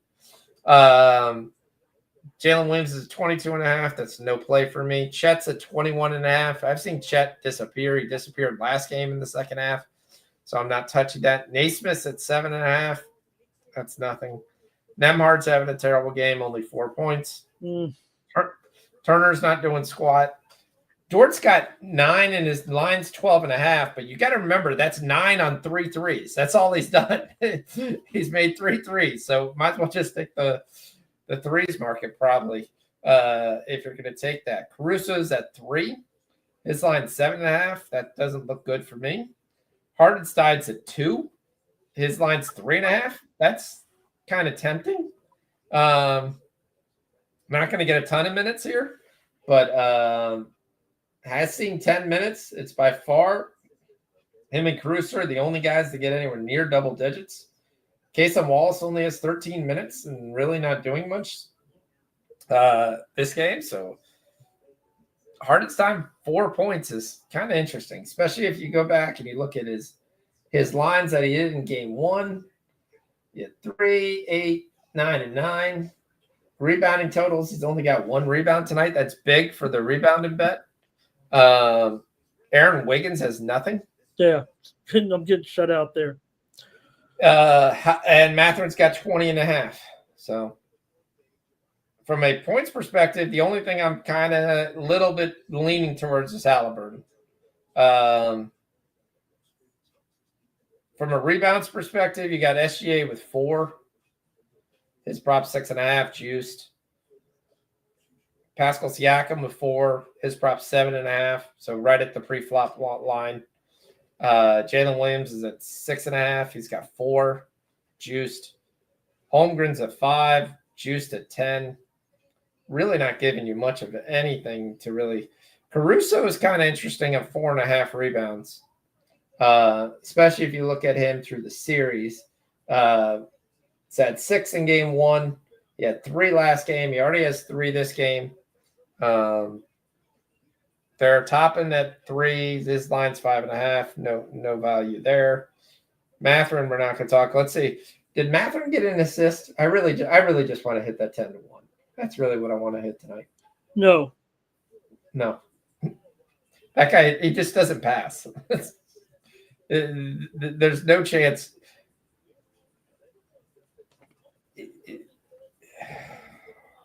I thought he had an assist. I thought he threw it down twice to somebody driving, but okay. I don't know.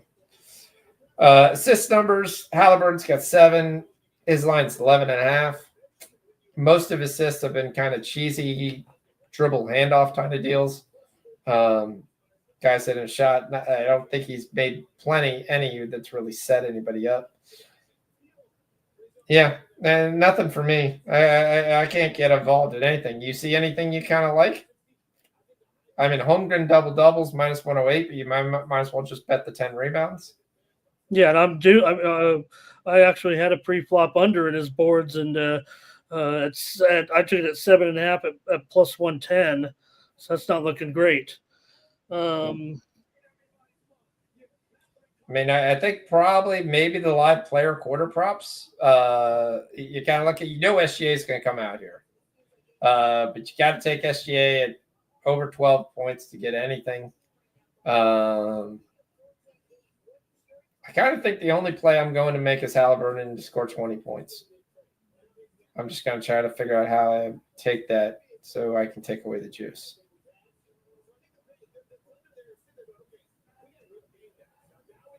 That's about the only thing I like. Yeah.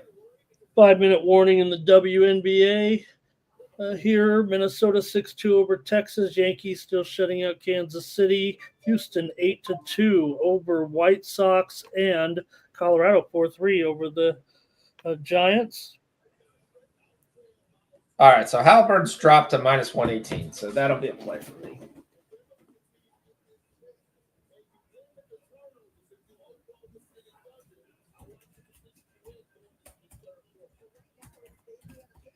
So I will take Halliburton -118, 19.5 points.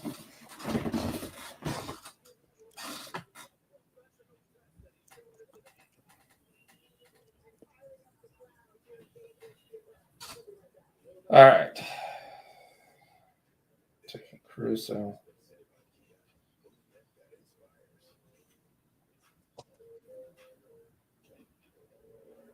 And personally, I'm going to take Chet to score 6 points. Let's see if he gets involved in this again. Hey, he's had a great half, but for sure.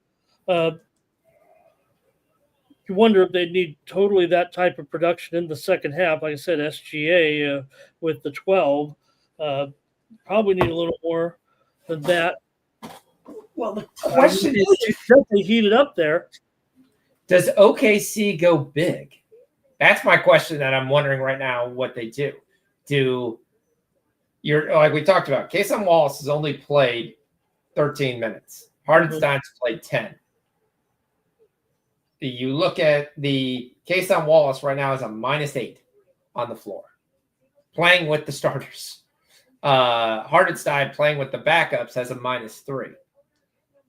You're getting a lot of points inside the paint.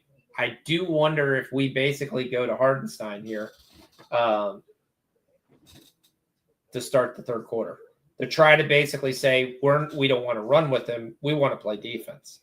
Better defense. Yeah. Not giving up the layups. If they hit the outside shots, they hit the outside shots. But right. That was the thing about when the Pacers made those come and were making all those 3-pointer. Sometimes you got to take your chance. You don't expect a team to, throw it down like they did. But well, you're 5 for 13 from 3. So if you're OKC, you're actually shooting less threes and you've made more threes. You're shooting 60%. They're shooting 38%. Offensive rebounding is 4-2. Defensive rebound 17-4. OKC is actually winning the rebounding battle. Free throws are 14-11. It's not really that much difference from made free throws. It's just you're getting so many points inside. So that's really kind of what you have to prevent. You got to prevent them from running out. So.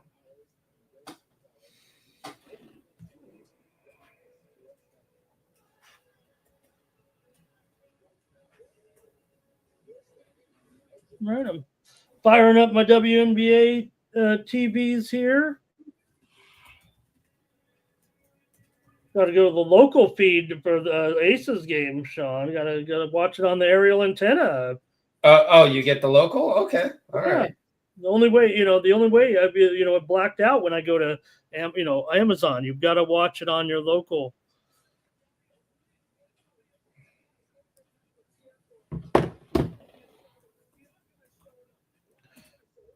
Okay, the lineup's looking good here.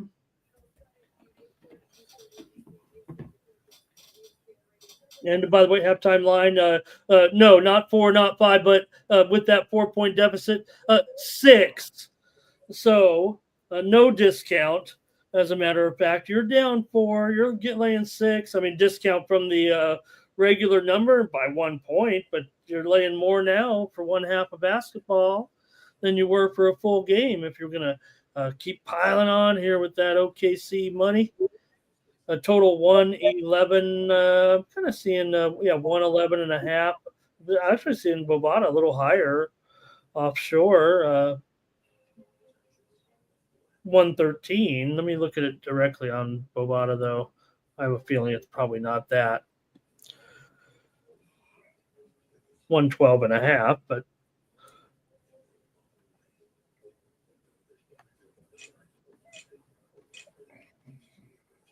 hey, as long as we don't get an NBA playoff 35-point blowout, I'm excited.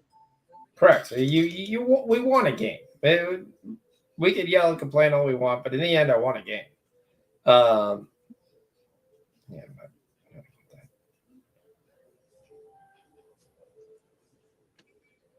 do not want to see where I don't see a game. No, especially if you have to, you and I are big supporters of the WNBA, but with the baseball games winding down, we might have been hard, might have been. I know you could find us live bets in the W, but. We'll definitely look. I mean, that was the one other person that had a very good game last time was Chelsea Gray had 4 threes the last time they played the Sparks. Who did you say, Chelsea Gray? Yes. Okay. Yeah, she lit it up there. Wow. Made 4 threes, huh? Okay. 15 points. A ladder from her is probably not. I mean, again, I think you get her to make 2 at -106 is probably a pretty decent play. Okay. I'm picking on the low numbers again. I have under 3.5 rebounds. Ooh, you're going that route. Okay. Persisting? Okay. I picked on a lot of those low. Yeah, I mean, she's coming off a game where she only had 3, but she typically gets 4. She had 4 last time she played, 4 assists, 15 points, 4 made threes. I got Azura Stevens over 8.5 boards. Where'd you get Stevens? Stevens is a player that I don't really get that much. On Bovada, I think. Okay. I do have the apps here too, and that's a Las Vegas game. So I may have. Let me look on. I got the apps out. STN, Circa, MGM. You probably have MGM. So speaking of Circa, how many Circa Survivor tickets are you doing this year? I don't know. I was thinking about making content out of it, right? Okay. Would you be interested in like a wait? I'm trying to get my other guys. Maybe this year will be different, but nobody want to do it. Like, get an entry, make a show. Get an entry, make the picks. I'll go down there or whatever and do a content show, or even get a chat or subscribers involved too. It's only Now you're in California, right? no, I'm in Vegas now. So I've got the Circa app, and you can do the you can do the contest on the app. All right. They've got a special. I'll talk to you offline. I'm supposed to be in Vegas next week, but if I don't have enough time because of flights delayed or something. Are you signing up at that time? I'm thinking about it. Yes. Contest, my entries, standings, and results on the Circa app. Yeah, I'll have to download the Circa app. We're underway in the W tonight. We are underway on the W.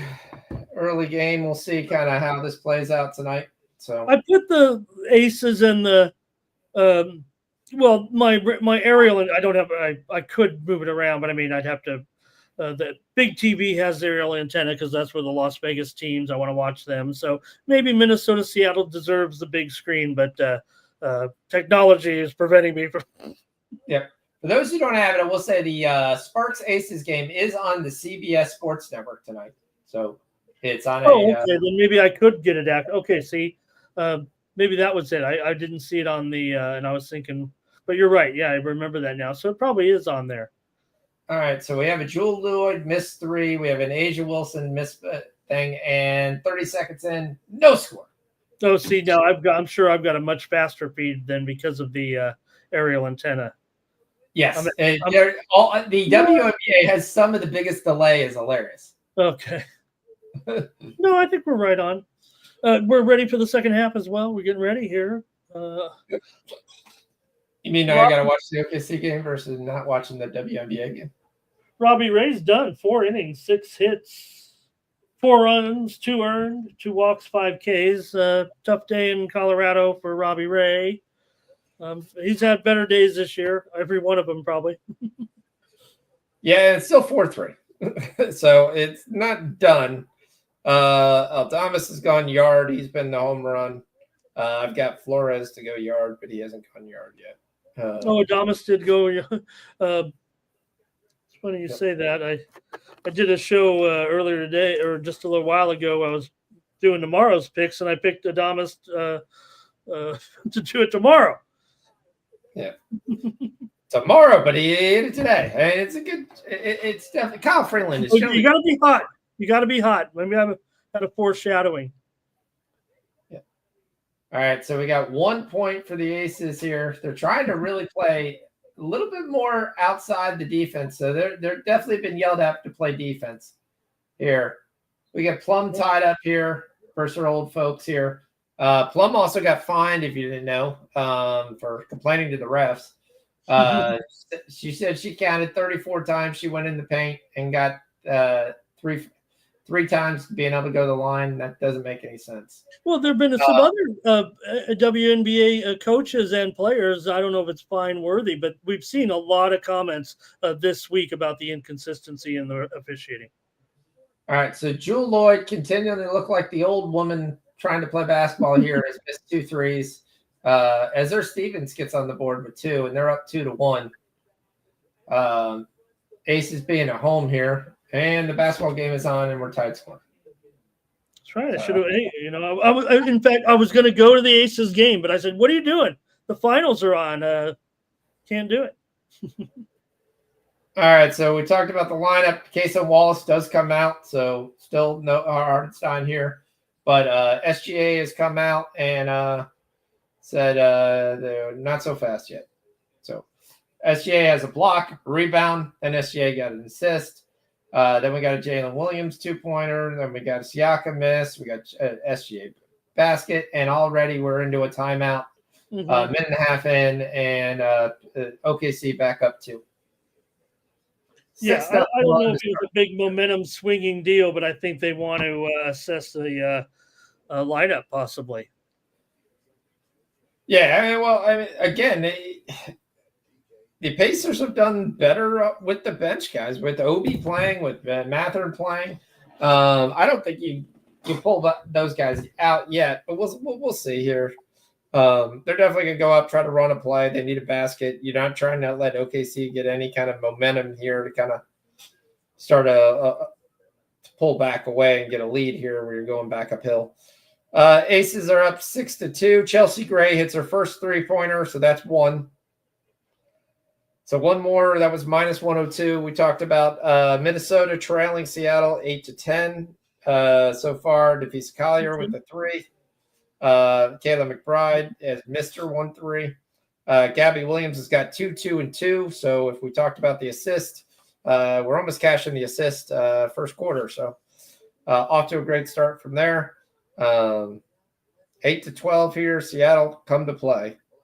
Gabby Williams with the nice basket here. She's up to getting on the board. Courtney Williams has got 2 assists to start the game. Phoenix is up 10-4. Mahisha Island, or the books will never let you bet, has got 2 points. Beckers has got 3 rebounds, no points. Carrington's on the board with 2. Satu Sabali has got 0, but Alyssa Thomas is on the board already, filling up the stat sheet 2-1 and 2. Kate Westfield and Okamakani have each hit 3s. So early on, it's 10-6. Minnesota with a nice 3. A little and 1 action from Defisa Collier. And it's going to be very interesting. Like I said, dealing with Bridget Carlton's going to have to play a lot more. She's going to have to stay out of foul trouble. She picks up her first foul there. Don't really have the size of the it's coming off the bench there with the loss of Shepard. So kind of see how this one plays out. So.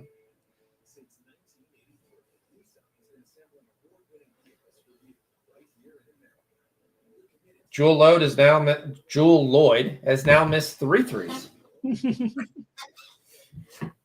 She is doing her best to try to get to 1. Rakia Jackson comes back, hits her first 3. See, Jackson should be a player that's shooting the ball about 10 times. She's been shooting the ball like 4. Stevens has got 2 rebounds for you already. Hamby's got 1 for me. Okay. Go back to the Aces game here. Yeah.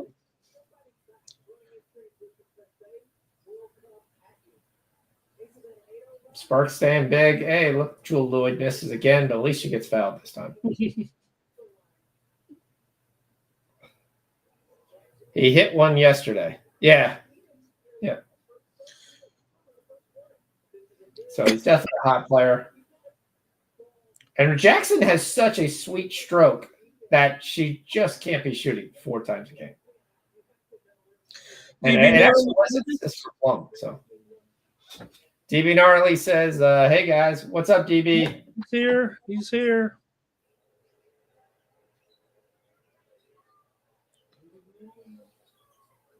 All right, so it's a 4-point OKC lead. It's basically just been Williams and SGA back and forth, rinse repeat. It's gotta be. I mean, that's what that's what he told them to do. That's what Mark don't give a it's told them to do. That's my name for him. Offensive downs. Chet has not made anything from distance all game to this game. Well, he's done a good job, though. And, yeah. Right now, the Pacers are forcing it, and the Thunder are taking advantage, getting some offensive boards here. But, yeah, Chet misses that bomb there. Wide open 3. Yeah, he gets him on the wrist. SGA, clearly. Even though Chet had a good stance, he could have just let him go. Yeah, I mean, boy, Naismith took a shot there. It was perfectly clean, but he took a shot. He's just – I mean, there's nothing there except him driving in and just Yeah, Dude, that was you're leaning on his shoulder, and that shoulder is probably very hard. face-to-face contact. Yeah.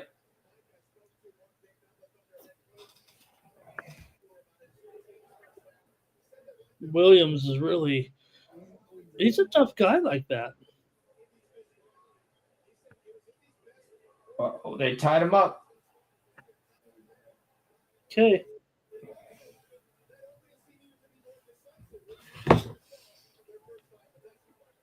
See how much emphasis. Got 6 points, nothing but threes. Drilling. Not what I want to see.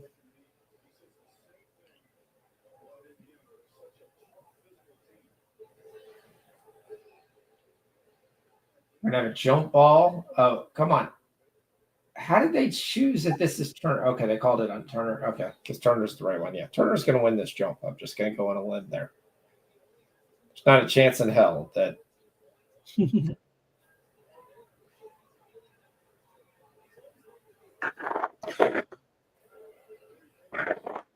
Well, Turner is having another bad rebounding game. Yeah, not getting you anything from there. See, when I look at, they talk about teams that are interested in Turner. Some of them don't make sense to me. Atlanta, I was like, a Congo really big three by Naismith there. Wow. I think they're going to call it a 2, though. Foot on the line. Hold 1 second. I got to go. My dog is barking at me. He wants to go out. Okay.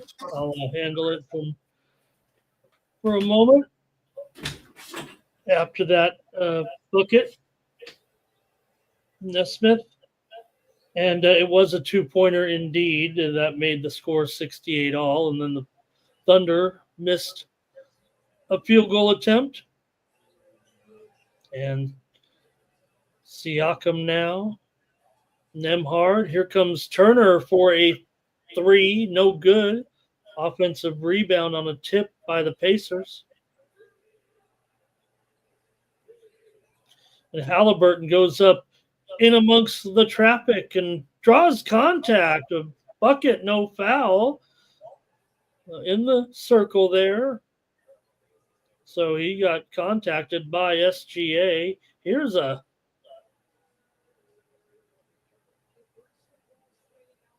oh man, Wallace with a floater. How did he put that in there?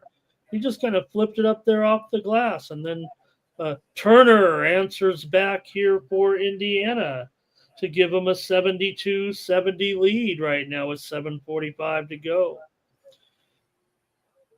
And you're right, Tim D. And is that still? I keep trying to tell Fox they're playing right into the Pacers' hands like this. There's the steal by Mathurin and the dunk.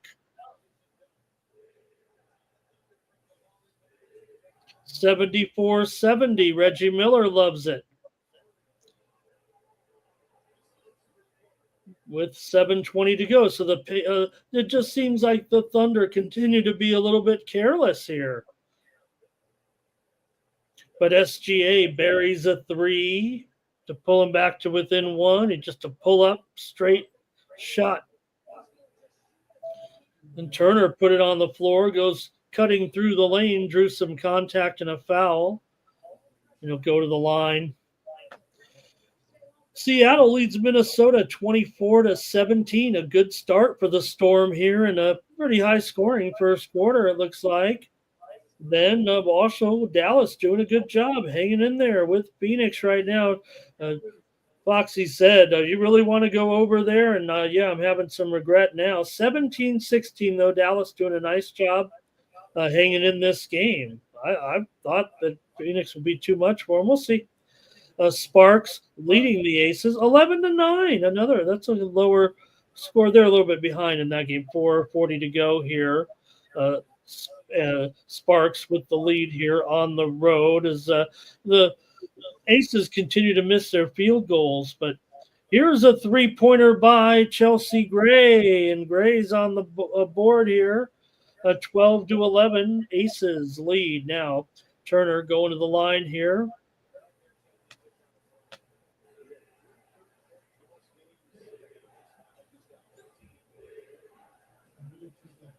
Sparks with another steal there, I think, or just a turnover by LA. And then here's a 3-pointer by the Sparks. It's going to be a timeout for the Aces. All right, I walk away, and all of a sudden the Pacers are winning again.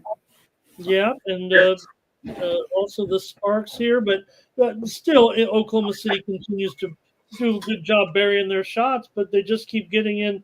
In fact, it was your man Dort with yet another 3-pointer with that high arcing shot. Yeah, and we got Halliburton with 4 points already, so that's good. Yep. Only need these 5 points a quarter. That's all we need. Yeah, his shot is looking on there, but it was a miss.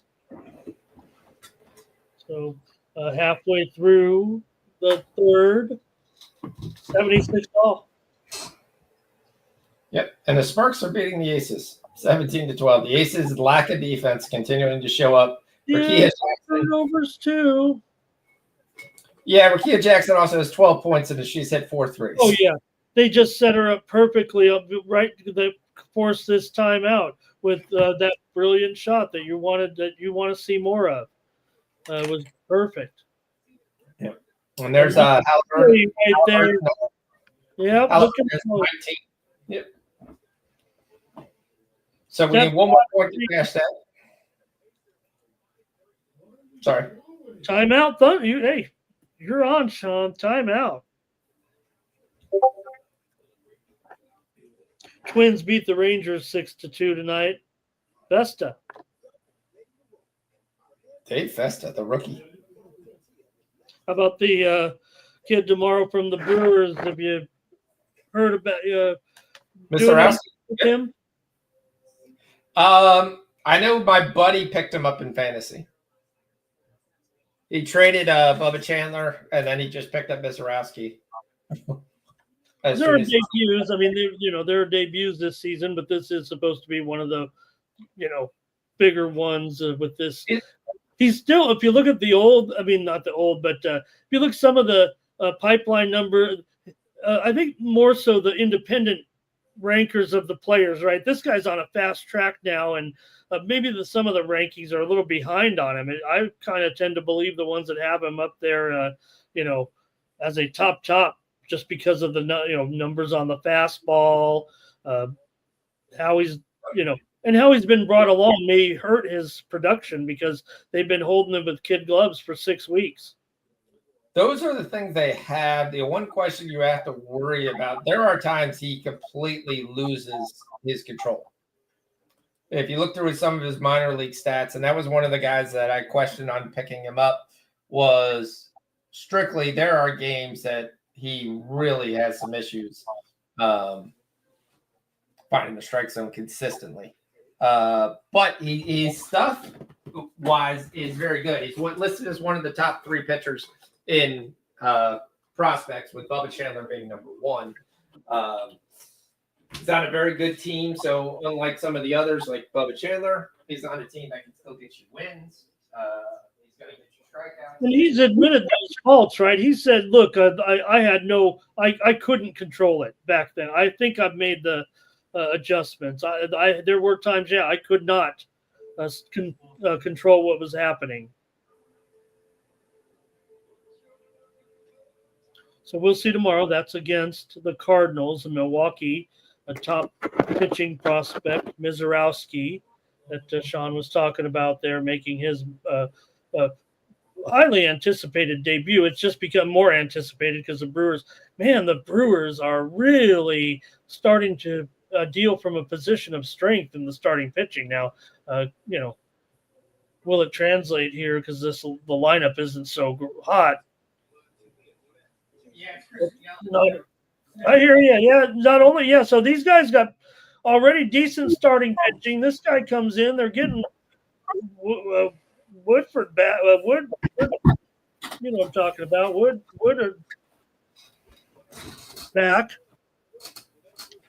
So good for the Brewers. They haven't been great, but the record's okay, and if they get healthier. So I know you've made some. So who'd you take for the U.S. Open? I'm actually gonna, other than just wanting, taking Scotty, and I don't know. Look, this one, Sean. They said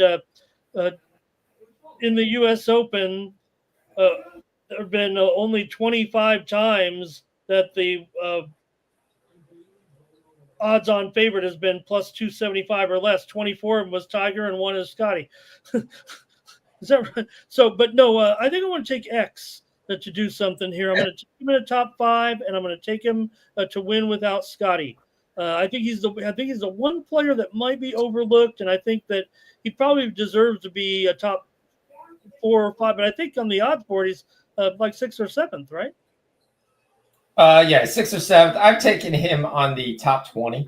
Okay. Well, you can do it. I'm just saying I rather than to win, it's either X to win without Scotty or X top 5 is my top play. But yeah, I mean, I'm going to ladder him down there a little bit. Yeah, I think that you hit on something, and I think a lot of times that's what you have. So you have to take your play. You got to put something on Scotty to win. You should just put quarter unit $10. Scotty to break even, and then pepper the and then make your bets, kind of. No, I'm saying like I have a lot of bets of without Scotty, because that's if Scotty gets going, he's going to win the game. He's going to win this. Take multiple win without Scotty bets and then bet Scotty. That's correct. How deep can you go? How many guys can you realistically get in there and still have a profit with Scotty? And who are the? And you got to have obviously you've got to have some top fades. Now I kind of like the live guys because I think the bias is real and I think their odds are slightly increased. If I'm playing it like a sharp or something. So I've taken 2 guys without Scotty bets. I took John Rahm. And I took a shot on Xander Schauffele. Okay. Those are my 2 without Scotty, 9-1, and then I took Scotty at plus 280. Okay. Correct. And then I took some plus top 20s, top 10. Lucas Auberg in the top 10. I taken a shot on Fox in the top 20. That pays pretty nicely. I know a lot of people are playing around with the to miss the cut parlays. You see a lot of them running around. Everybody wants DJ. What is he now to miss the cut? -1. I don't think he's -170. I'm kidding, but he might be. All right. So what do we have probably for points? We only have 36 points scored here with 3.5 minutes to go. No, I understand. Not great for your over. No, but this is what the Thunder kind of need to. But unfortunately, they're just not able to finish right now. Yep. It's still 231.5 live total. Yep. So Chelsea Gray hits her threes if you tailed over 1.5 threes. Caruso just misses a layup. And Obi Toppin misses a layup. And him and Obi Toppin and Chet Holmgren are fighting in the back.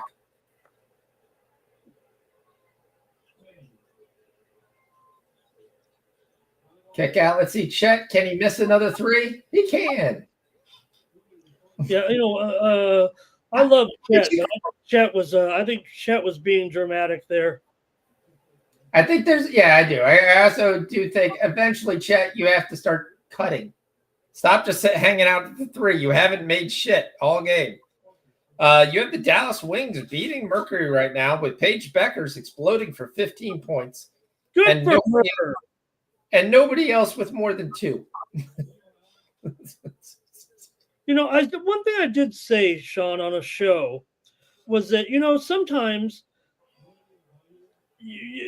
I don't know, it's different. This is a new, not a new league. We've been watching this league for years, but just when you are a player, right, and something like that, you get all of a sudden you get a chance to watch the game, whereas really she wouldn't have had this opportunity. Now, I'm not saying that's the case in this game or what, but she's a pretty smart player. And yes. Yeah. I agree with what you're saying. You get a chance to look and see under on her assist in this game. I'm glad she's scoring because I took under on her assists. She might. I don't look at the whole stats here. And how about Los Angeles here, 29-17.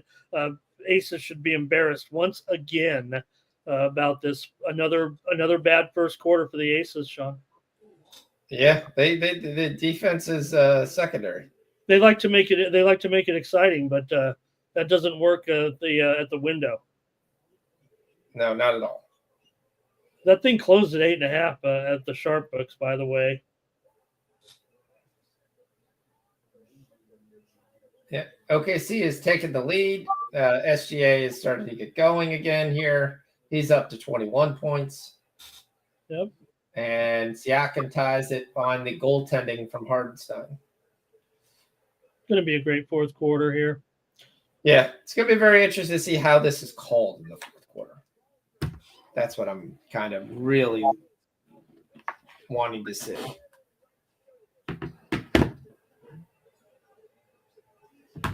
How is this going to be called? Also with Minnesota and Seattle. That one is a high scorer there with 33-32. Yeah. Good game there. Look at Chet just standing at the three-point line. But his advantage is they can't guard him from foot speed. And him standing at the three-point line, what the Pacers want to do. So you're either going to have to give Chet the ball earlier in the shot clock.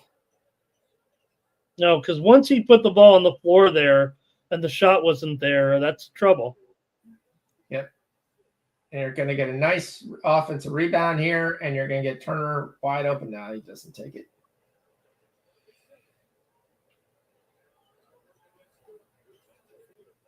You're going to get Siakam for three? That was ugly. That thing never had a chance. They were having trouble deciding what to do for sure on that possession. Mathurin going to draw the foul. Going to continue his scoring. Jeez. You see what I'm saying, though, about these, OKC possessions. I mean, I don't want, I know I said SGA more, but you got to get some guys involved. They took away a point from the from the Sparks. Oh, okay. Just to let you know. Got 14, Sean. Rakia. Yeah, she's having a nice night tonight. It'll be her best game of the play. McBride's got 6 now. She's hit 2 threes. Collier's got 12 already in the second quarter. 4 rebounds for her, 3 assists. I think you were under in the assist. We have a new signing of Alyssa Pilley. Oh, she's been around. She's been in the league before. She's been in the league, but yeah, it's a new player for Minnesota, though. So Malonga scores as she always does. If one book can actually ever give me her prop, I would take her prop. She's looked nice when she's been on the floor. She just doesn't get enough minutes. They were giving Jackson the in-game interview there. She said, I told them if they just give me the ball more, no. That's not false. She could shoot. All right, so Aaron Wiggins says he sees something. Hey, look, Chet drives and he gets in hand one. Who's been yelling at that for the last 3 minutes? Hey, stop standing in the corner, cut to the basket, and there you go. Well, what happened, was Toppin totally fell asleep, and there's no need for that, Toppin came over for the help defense. But at that point, Yeah. It was a late closeout from him to decide whether he was coming out or not. Yes. You're not going to have old McConnell here doing, saving the day over here. So and then they could, you can see the confusion there. So Oklahoma City has to capitalize on that. I mean, they have to capitalize on that possession and look at how much they stretched it out. Yeah. And Holmgren's going to get to 18 points. That's 3 points since he had 15 in the first half. And there's 34 seconds left. And this quarter is going to be a maybe a 48-point quarter here. Okay, live total right now. Let's see here. Let's see what happens. 226 now. We're underneath the full game total here. It's going to be a big 3. Big run out here by OKC. Less than 10 seconds. Drills the 3 to go up 5 to end the quarter. Sorry. So I they forgot something you were behind. And somehow TJ McConnell has not got an assist or a point in the third quarter. Not what I want to see. We need one. One, TJ. Just one. Pass it to someone, make it. So the Thunder are up 5, going into the fourth. Sparks by 17. SGA definitely makes it easy. I still think the Pacers will live with the ability the way this game is played because, again, it's going to take OKC to hit jump shots down the stretch. And we'll see if they're able to do it. SGA's got 21-7-4. Holmgren's got 18-7-2. J-Dub's got 25-3. Lou Dort has been the surprise. He has come on board for 4 threes, so that gives him 12 points and 3 rebounds. The bench, for the most part, has been invisible. Hardenstein's got 2 and 3. Isaiah Joe hit those first 2 threes in the second quarter. He's played 4 minutes. Yeah, that's a good one right there. Under his rebounds, assists there. He's got nothing in that. And Caruso's got 6, 5, and 2. On the Pacer side, you got Siakam at 17, 6, and 4. Halliburton 19, 5, and 8. Mathurin at 17, 3, and 1. Now, why is that important? Because this OKC is yet to limit a 20-point scorer in the first 2 games of the playoffs, in the finals, sorry. So no team, I think, has ever done it 3 times. So I doubt that happens tonight, unless Halliburton really just screws us tremendously and never gets another point. So I was going to kind of look and see what his total prop was. It was 25.5. This Minnesota-Seattle game is such a great game. Sorry. I know we're here. We're having a great game here in the NBA Finals, but this is a great game as well. If these other games might not be going my way on that total, Sean, but they might. They 155 looks like they made a mistake here. Yes. Well, you thought you were going to get kind of a nice defensive game, and that's not happening. No, these are teams that can fill it, though, too. That's the funny thing about it. Yeah, but the question again is, what on this team was always going to be the bench. You literally were trying to say where the bench. The bench has given them 2. So Seattle has 2 points from their bench, and Minnesota has 8. Heideman's got the 5. That's it. There's nobody else coming from the other side. Alana Smith's got 7 points. Carlton's got 5. We cashed Gabby Williams for assist. So Haka, both teams to score. Gabby Williams plus 152. We put that in the books. So put it on the board. So subscribers got that early, and we go ahead and score. Gabby Williams got 6 points. We need to get 15. NECA's got 7 and 3, which is a nice game for her. Magbabor, we talked about having a very nice game, 8 and 5 tonight. Really getting involved on the offensive end. We talked about the defensive end. She's got 2 blocks already with 5 minutes to go in the third. We got the Sparks up 40-19. I mean, at this point, are we talking about where they fire a coach? Is that a possibility? Never know nowadays. I'm serious. You're talking about a team that was supposed to come back. She's been there for years, but something's not working. You can't give up 40 points in a WNBA game and still expect to compete. It's a 37-10 run. Who is it? It's Benedict Mathurin for his 19th point of the game. The only thing that really sucks about this is not a chance in hell it's going to be 8.5 for game 4. Mathurin goes to the line to try to get 20 and become the first 20-point scorer OKC is allowed in this finals. You probably could have won really big money if you thought it was Benedict Mathurin would be the only 20 points, first 20-point scorer. Yeah, I couldn't get anything with Mathurin in this game. I kind of laid off the starters a little bit, off the marquee players a little bit, but yeah. I just saw. I missed this all day. I don't know. Brian Wilson of the Beach Boys died today, huh? Yeah, he did. Yeah, he passed on. Yeah. Kason Wallace actually finally scores and contributes in this game. And there it is. The great, the wonderful T.J. McConnell. Cash the points and assists. Cash them both. We'll take them both. Why we waited this long, who knows, but we will cash T.J. McConnell.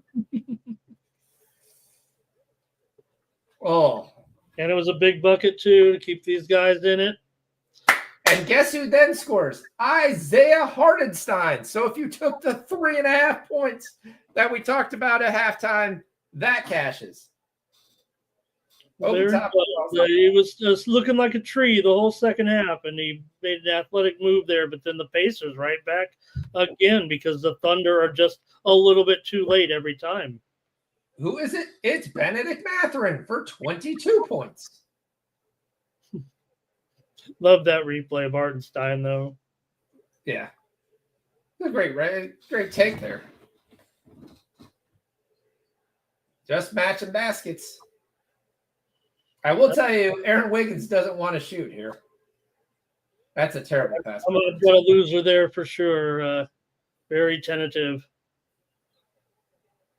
For whatever reason, you can see it in his face. He does not want to shoot the basket. Careless right there. Okay. Cash DJ Carrington over 3.5 rebounds. Take that to the window in the second quarter. Oh. Yeah, Dallas definitely hanging in there. That is as you called it, Sean. I said over, and you said no way. And man, it's a low score there. But I think the story there you said Dallas and Beckers with the big first half. The Yankees just closed out KC 6-3. I think that landed right on the total. Actually, no, there were some 8.5s there at the end. 9 unders and 8.5. So some people may have won with the over there, but 6-3 Yankees tonight. Bubic for the loss. Justin finally hit a 3. The Aces bench has 0 points. 0 points and a -39. That's tough to do. Dana Evans has a -16 in 5 minutes of action. Tiffany Mitchell has a -9 in 4 minutes of action. And she has a -4. And I have no idea who this Aliyah Nye, or I haven't heard of her. She's got a -14 in 5 minutes of action. So never play those bench players again, ever. They cut it to 12 here, and they have the ball. Yeah, they're making a little run. They're not done yet. They're definitely not done. These dogs can, the middle's wide open if you want, but you might have the right play already. Jackie Young, though, with a field goal here to cut it to 9 and a timeout. We got Paige Beckers at 18 already. Well, that's going to be a story. It already is a story. Well, by far, it's going to be her best game. You can get her to score 30 at +240. The odd thing is she's got 18 of 32 points. So if you have anybody else, guess what? they haven't scored. Like I said, she got to sit on the bench. She got to watch the game. If you get through, if you had to play all the games in a row like a rookie, prize rookie does, you don't get a chance to see it. Now, maybe there's something to that. Yeah, definitely. Definitely shots going in. So, not watching that game, just kind of flipping back and forth. So, I mean, look, there was nothing wrong with when she, before her injury. Nothing wrong with her play. It just wasn't stellar. It wasn't standout. It wasn't even rookie of the year, right? Because there were some other players that have kind of been stepping up. Other rookies, anyway. That look, she's still going to be one of the big favorites. But do you like her over Kiki or Citron? My question is, I think Kiki and Citron are going to take away votes because they're on the same team. Yeah, but Kiki right now, after being rookie of the month, I mean those are good numbers still, but a lot of season left, right? No one's going to remember the first month of the season. No, and I think Washington's going to have a big play on the rest of the season because I think they're going to trade 2 players. I think there's 2 players that they know are most likely not going to be able to be kept in the expansion draft with having to leave 2 people unprotected on that roster. And I think they're going to trade. You've got a logjam at the forward spot right now. So, and obviously Kiki is your future. So big play there for Chet. Caruso with a nice dime. Chet, once again, gets away from the stupid 3-point line and scores easily. It was a great pass by Caruso as well. See him cutting it here, 4-point lead. And that gives me Chet for 20 points and Mathurin for 20 points, so I'm happy with that. And once again, we got a really bad shot by Siakam. Just keep letting him shoot outside. It's got 0 chance to go in. Aces cut it to 9, and we have a timeout with 5 to go. Minnesota, Seattle, 91 points scored in this game. Collier with 12, Smith with 12, McBride with 9, all threes. Heidenheim with 5. Williams is up to 8, which is really nice for us. Megbor's got 8 and 6. She's on her way for a double-double. Wheeler's got 10. I actually really like Wheeler playing. Williams has got 8, 5, and 5. Just absolutely roaring tonight. So. Saw another turnover by OKC, though. There's just too many of those. Yep. Well, you just had a TJ McConnell miss a 1-foot shot uncontested. Nemhard finally scores. And then you had another steal the inbound pass to tie the game. What do they do? I mean, careless right there, Sean. I mean, yeah, you can't do that. I mean, McConnell's done it to him twice. They've got to be ready for that.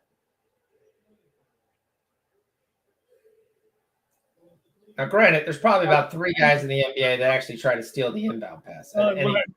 I mean, that's as bad as it gets for such a big game. SGA gets the foul call, which is interesting. It's already happened.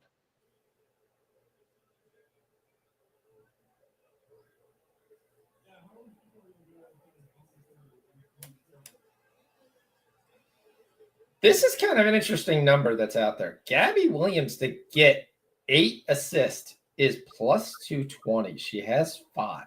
Oh God, I already lost. I didn't think that I didn't have her, and I had her under. Jesus. Oh, I gave everybody the 4 points. Okay. That's the 4 with Aka, both teams to score for plus 150. So, I mean, that's very tempting. She's going to be, especially to see what is it, 49-48 at halftime.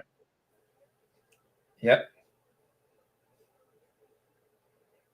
Wow. Yeah, the only person that really hasn't scored in this game is Courtney Williams. Everybody else has scored. Mm-hmm. Astros over the White Sox 10-2 final.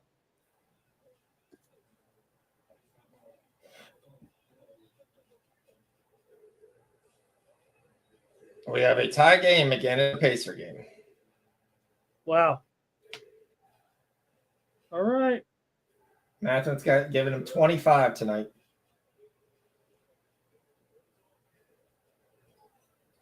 Sparks pull away to make this 9. Still favored in this game. Mercury started to pull away here. They're up 8. Okay. This is the question you got to see when now they're going to play Matherin with a little better defender. You're going to have to. I mean, this guy's on fire. 9 of 11. You see, he got hard contact there, and it almost forced a turnover. Maybe it was off. I guess they said Oklahoma City knocked it in the backcourt, but didn't look like it, but didn't matter. Field goal ended up in a defensive board for OKC. Yep. Total is creeped back up there if you haven't been watching. Ooh, that was a hard foul there, huh? Yeah, that was a hard foul. Yeah, I understand that, it was dipping there. And look, we're going to get some defense here at the end. But the fact that Oklahoma City, they have 89 at the end of the third quarter, that's still a pretty solid number. Oh, yeah. I was buying the dip, so I had 224, 225, got the over and all that. It's a little 25-unit place. Not 25 units, just 20.25. And Mercury does lead at half inning, 42-36. That was backcourt. How was that not called? That was clearly backcourt.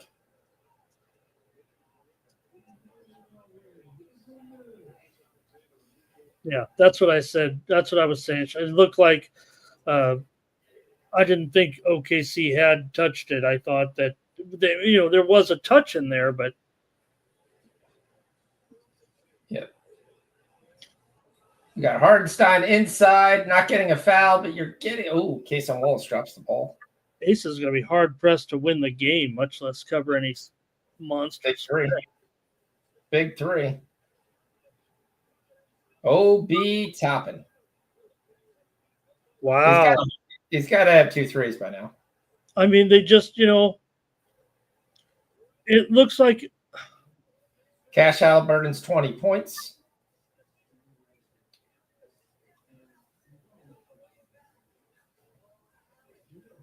Oh, I'm just seeing the Halliburton. It looks like almost a replay with these Pacers right now. Sean, they just fight you. This is what I said both previous games. The Pacers play like they don't watch the scoreboard. Agreed. I mean, they hit timely shots, and they've done a really good job hitting timely shots. Like, even hitting timely shots there. I want to see what Halliburton's number is here down the stretch because he's going to take a ton of these shots. So we already hit the 20 points. Halliburton's giving us 25 and a half. Chance to go 4 more points. I'll take that. I'll do a quarter bet on that. Giants have the bases loaded here and 1 out, down 3. Halftime line, Minnesota 2.5 over Seattle 76. They lead that game 49-48. Pregame was mostly, I guess, 3.5 even there by the time it moved again to Seattle a little bit. It's funny because FanDuel's not even giving you a line on that game. You get bases loaded, no outs. Typically, you can get a line. They're not even giving you a line. They're just going, no. Okay, let's take a look at it here. My man Casey Schmidt is up here to bat right now. He's from Chula Vista, California. So I've been following this kid a long time. He comes from that famous district in Little League that produces all the talent in San Diego. Got a bunch of guys in the major leagues from just that district, right? Half a dozen guys in the major leagues from one Little League district right now. Including Marcelo Mayer, Sean, who hit 2 home runs today. Nice. The Red Sox young star. Yeah, he hasn't done squat in most of the thing. Romy Gonzalez has been outplaying him. Yeah, but that was big for him today. Yep. The wind was also blowing out today. Yeah, he probably got rushed to the majors a little quickly. He did. Well, Christian Campbell's kind of fallen off a little bit. If you've been watching him, he's back down to the 245 range. I question really diving into Campbell and watching him play. I kind of question he's going to need to pick up some size here, but he's definitely a fast overachiever, and you wonder if that's kind of been his ceiling, and he's going to be more of a mid-tier guy than a guy who could grow into a high-end guy. Yep. Like a major leaguer, but a guy who's going to bat 250, play good defense. Where Mara has the more pedigree to grow into something big. Gonzalez does too, and Gonzalez has played really well too. And we're still waiting for Anthony. The wait shouldn't be too much longer, though. We're also waiting for this first half to end with LA, and we're waiting to see if Colorado walks a run it. Yeah, I'm watching it here. I got to turn my head for that one. It's got my, WNBA's got the better screens over here. So yeah, walked in a one run there, 6-4. They're still one out here. That's also going to be, we're flirting with the total here now. SGA travels.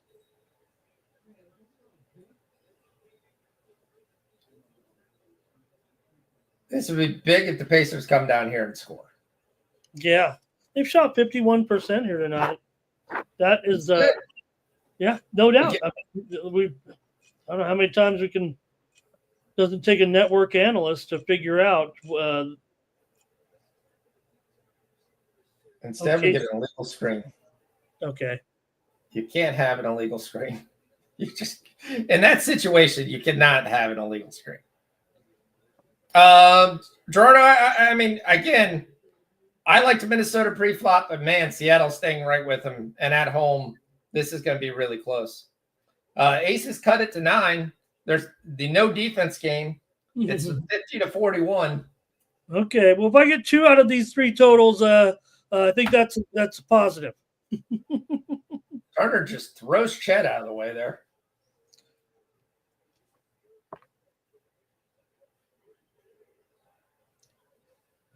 I kind of feel the Pacers have to keep the lead. If they don't keep the lead, that's when there's Chet gets his shot blocked by Turner. Wow. Right after Turner scored on him down at the other end with a little bit of old man muscle in there, Foxy. Well, I like the move because you have more size. I mean, Turner has way more size than Chet. I feel a little bad. I wanted Turner to come out and have a nice game, and I told the story, about Turner maybe feeling a little unwanted here, right? I look, the Atlanta Detroit. That's not me making it up. You probably heard it too, and I agree with you. I mean, Miles Turner deserves to stay in Indianapolis. I mean, for as long as he wants. But if you're going to play him $120 million, I am not paying Miles Turner. I know, not right now. Not when the Pacers have this kind of nucleus together and they can add to it, right? And Miles Turner, great. Hey, look, maybe they will win this one. Maybe they will win the title. I'm not saying it, but I mean, right? But you're the Pacers right now with these stars. You can add to this team right now. But I don't really think it's stars. I think it's a bunch of good players. Oh, no, I agree with I'm just saying the type of guy you have, right, with Hallie. Look, Nebhard is an underrated star and Toppin, right? And yeah, they're good players. They're above average players. And Toppin obviously coming off the bench there. I mean, you question when Toppin's going to start saying, hey, I want to start and get more minutes and all this stuff. I mean, still a young guy. But did you see what he did there? Yeah, beautiful play. But again, it's like I said, Toppin's got to play more because of that. Then a massive block on the other end. There are things that does versus having like Siakam's not even on the floor, by the way, just to let you know, closing this game. Now, Canada offensive rebounds is massive. OKC must score here. They can't continue to. Also, Sean Yastrzemski 2-run double here ties the game. I know a lot of people like Yaz for this game. Gets fouled, going to the line here. I'm trying to remember now. I remember somebody just I was on I don't know how many streams I'm on, right? Somebody was on a stream today with me touting up Yaz in this game. Yeah, this is just a terrible box out. Great play by Toppin to go after it, but nobody picks him up. You got 3 OKC guys basically watching. Really could have been an and one, too. Dort smacks him in the face. Mercury minus 2.5, total 81.5 there in the second half. That's a bit of a stretch. I understand they had a low scoring first half, and yes, I did say I want the over there. It still wouldn't go over, but it would be way under for sure. But that does seem weird because it seemed like when you get a player like Becker, if she's going off, they're going to get a low score. I mean, like you said, what does she have? 18 of the 36. Yeah. She might get, 30 points, and they might only score. They won't even get 70. She has 22 of the 36. Oh, shit. So she might get 35 points, and they won't even get to 7. Well, if she'll get 30 at least, and they won't get to 70 unless they can. Enrique's 0 for 7, 0 points. Okay. She's going to score. Westfeld's got 11 points. So Sabali only has 5. Thomas only has 7. You got to remember Phoenix is the second best defense in the league. Aces, from his perspective, Asia only has 5 points. She's 0 for 7 from the field. 6 rebounds, 4 assists. Absolutely terrible quarter from her. Young's got 14 points. She's the only one. Her and Chelsea Gray are the only ones to keep him in. Gray's got 3 threes. Young's got 2 threes. She's 2 of 6. Getting nothing from Asia Wilson. The aces are backward. Nothing again. Look, you want Young, but it's easy to say, you want Asia to score the point, but if Young is scoring the points and Asia's not, I mean, granted that is not going to be as many points, but I'm just saying, Young is better when she's not scoring the points as much. She's still going to get hers, right? I mean, you got to figure she's going to be in the, 15 range, but not, she's having to pick up the scoring is what I think it amounts to. Yep. All right, Thunder actually make out from them not calling a foul. Yeah, great being with you tonight, by the way, brother. It's only 3.5 left. I don't know if you're going to keep me around for I'm sure you want to have a good night and watch the WNBA, but hey, who knows? Maybe we get overtime here after SGA knocks it down. Oh, I'm fine. I have no issues with anything. I'm having a blast talking the game. It's a good night tonight. No reason to push it.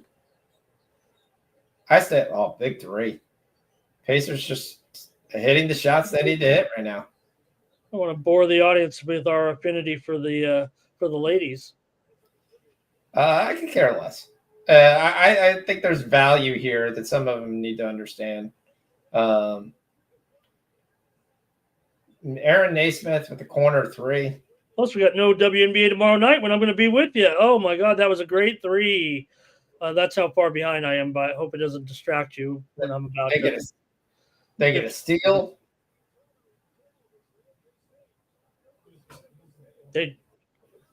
Caruso gets fouled. It goes to the line after picking Halliburton's pocket. Oh, okay. And Caruso's down. Yeah, that was a hard foul. I mean, those are the ones that, those are actually breakaway foul. I mean, that, it's almost a definition. Now, granted, when you have a man in the very backcourt, it gets called more. This is probably going to be upgraded to flagrant. He never touches anywhere near the ball. He touches both shoulders. Okay, it is being reviewed for a flagrant. No, okay. Because, yeah, I was saying there, it is a hard basket. Yeah, no, that's no. Yeah. And there's really, what you're I always say, why not go for the ball? Why not try to make a more realistic basketball play on that? Because this is going to be a bad result now of this whole trend. Yeah. So at least go out with if you go after the ball, if you can make contact with that ball, you foul him. That's one thing. But when you're going for the old, what do they call it? The horse collar almost. Yeah. Grab him from behind, pull him down, kind of deal. And that's essentially what he did there. So. Well, I hope we get as good of a hockey. Hey, I don't want to, we're not going to have any W. We don't have any WNBA tomorrow night if the Panthers blow them out or something. No, there's some baseball on. We have a CFL game. All right, I'll be ready. CFL after. Yeah, I'm 4-0 in CFL to start the season. Holy shit. So we'll have some more CFL plays as well. So we've got BC Lions versus the Winnipeg Blue Bombers. Keep in mind that due to a suspension in the Winnipeg's starting quarterback, Zach Collaros will not play that game. His failure to report and take a mandated drug test before the season. This is the suspension for that. So he is suspended, so it will be Streether as your quarterback. Strever, I can't remember how you pronounce it. And you're gonna face the ageless wonder. He had a nice cup of tea with the NFL. Didn't get workout. Nathan Work is back. He looked great last game. Had 324 yards. Granted, it was the Elks. Had 3 touchdowns. Ran for 54 yards. Really good. Really good. I mean, former MVP for the CFL. Really losing Vernon Adams and him playing for full time is the right move. So I like BC tomorrow. I like them to win the game and cover. I'm going to look at some props, see what we can get on. I'll have some things in the Discord in the morning. So, yeah. All right. We'll see how Strebler does there because, the Winnipeg, they're falling back to the pack. But, man, there's got to be some defense in that game, Sean. They're still a very good defense, correct. Their front seven is still very good. Yeah. And BC is a tremendous secondary, so they should be able to pick off Strebler a couple times here. Right, because I'm feeling like an under already, but I don't want to. I kind of lean that way. It's just there's a couple games I felt under in the first week and took them personally, and they didn't have any chance in hell of hitting under. So they did not call it a flagrant. They only give them the 2 shots, and it's a 6-point game. Wow. Another turnover, back-to-back turnovers for the Pacers. And I think this goes after the ass of Pascal Siakam, who was just excited to get back in the game, that he fumbled the ball out of bounds. It was headed away by Jalen. Thanks. Does this touch Jalen Williams? It was. I would think. Oh, it touches his ass. It definitely touches him in the beat. Well, I want to see a replay unless you've already seen it because the wrestling there. What happened was Williams kind of hit the ball, but it went off of the butt. Yep. I mean, nothing you can do about it. It's awkward, but it went off his, Oh, you had the corner 3, Chet. You missed it. Oh. Sean, 2 minutes. Yeah, 2 minutes here. Back-to-back blocks by Turner, and somehow that goes off of Chet going the other way. Okay, so I feel a little bit vindicated with a couple of big plays here by Turner. Did a nice job there. By the way, the over is dead. If you saw last week, I love covering the high school players, and one of the players I covered several years ago had a big kick return in the game last week. Isaiah Wooden of Hamilton. I don't know if you saw it. It was a blowout, but he had a kick return for a touchdown. I was really excited when I was watching that. All right, SGA has decided this is just going to be him, and he misses. Nemhard with a great rebound, and that's it. Pacers are going to win this. Siakam's going to get 2 more points. And the Pacers win this and go up 2-1. Yeah, I mean, we're almost in a situation. I don't know if they will foul here, man. Timeout. It's an 8-point game. It doesn't matter. It's a minute to go, 8-point But game. I'd like to hit both sides in total because I'm a cocky son of a gun. But It's 116. It's 116. I don't think you're getting 10 points. Giants are up 1-0. If we were in the foul game a little bit, it'd be close. Yeah. But not with a minute to go, an 8-point lead. They'll play because they can play. They can actually play one possession game here and try to hold them for one possession. So the timing just doesn't work out. Minnesota by 7. Minnesota by 10. Sean, 7 minutes to go. Yes, Satu Sabali has come out and just said, "Okay, at 5 points is not good enough. I'm going to come out here." Double digits now as well. Oh, here's the halftime line. Aces 7.5, 87. Yeah, Minnesota's come out, made a nice little run here to get up 56-49. Okay. The Giants did end up it's 7-6, so they got one more run after that big hit by Yaz as Fitzgerald basically scored on a might have been a squeeze play. I missed it. I'm just reading the description here. Fitzgerald reaches on a sacrifice bunt to shallow infield. Yastrzemski scores. Sounds like a squeeze play to me. Or anybody in the chat help me out? I missed it, but my man Casey Schmidt did score. Minnesota goes up 10. Ezzy Bagman, we're still trying to get to 12 points. NECA's got 12 points. Wheeler's got 10. Look, Tickets got 9. Yeah. I'm not saying, WNBA, it was a little tougher to come back from those double-digit deficits. Minnesota, I know they haven't covered a lot of games, but they do have a bit of a hammer when they are get a big lead like that. I know that it's been like I said, it's been the home games, the double-digit spreads they've had trouble with mostly. Yep.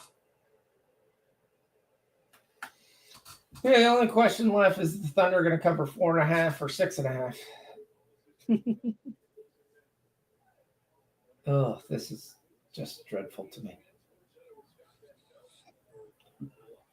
Well, they can't play baskets, and Indiana's hitting shots down the stretch. I give all the power to Indiana. I mean, they continue to make shots against supposedly great defense.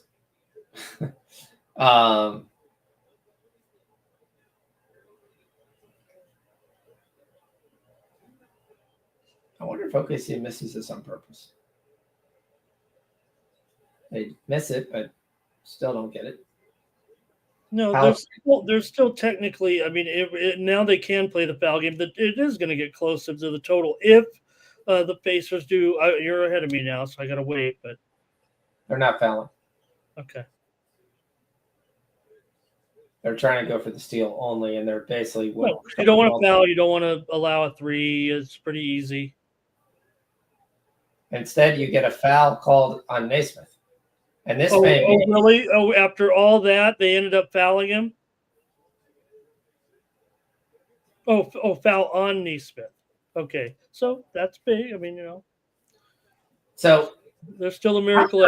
I saw the play, and I'm without the volume, and so it looked like I thought he was fouled on his shot, not when it was OKC ball. Back underway in the Aces game here. Oh, gosh. Hard fall here. Could win Gerardo. We got Jalen back to the free throw. Yeah, I think Gerardo and I were hanging out today. I don't know if he was in my chat today, but I know he knows I liked the Pacers too. Even though it was my my high roller premium play today, It's all right. You know how touts roll, Sean. Can't give them all away. Oh, that's fine. Well, I made it clear to you. I'm just talking about, all day. I thought they were going to call that for a steal. Matherin going to go to the line. Yeah, I mean, all power to the Pacers for pulling this out. Didn't think they'd be able to do it. I thought you'd get a focused team. And at times it was, and really didn't. I mean, again, to me, the bench lets you down. We talked about Aaron Wiggins not trying to score. I have no idea why you played Isaiah Joe 4 minutes in the first, second quarter. He hits 2 threes, and then you pull him. That didn't make very much sense to me. Caruso's got 8 points right now. Hardenstein's got 4 and 3. But you got nothing from Wiggins. So, I mean, you only got a massive 18 points from the bench for OKC. Obviously, with Matherin's massive game here, you got 49 points from the Indiana Pacers bench. Yeah. So, that's the story of the game. So the fact that OKC was, we know they were 9-point favorites, and then they lost, and then next game they were 11-point favorites. So now that they were, 5.5 point favorites, and they just lost, is it gonna be 6.5, 7, or is there an adjustment here? Hey, maybe the Pacers at home. It doesn't feel like it. It feels like it will be at least 5 again. Yeah, I mean, you could give the Pacers their due. You could see OKC favored here. We get Chet to miss another 3, which he's been doing all game. And there's another foul. So to help, you're over. Now I know we're not going to get there. But it did, I got a bad number. I mean, I don't have the 226.5, unfortunately. Hopefully those that are following me do. But no, I'm sitting here on a pretty bad number. I don't think I'm going to get there to the 227.5, Shawnee.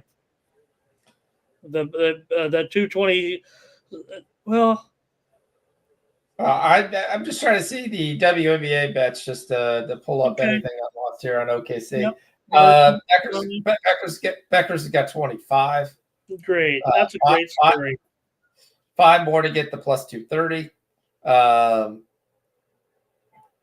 No one has scored in the Aces game. We'll see how that kind of goes. Seattle's not going away here. They're down 6. Collier's got 19 and 5. Smith has got 11. McBride's still on 9. So Gabby's got 8. Didn't take another shot. Really need her to get going. Nneka's got 17. We talked about how she shows up in big games. Definitely has. Magbabor's still on 8 and 6. We got 223. And they throw the ball away. What are they doing? No, I would imagine it's going to come back 5.5 and right at same thing, 5.5, 226. Maybe it'll come down just a point because of the way it ended here.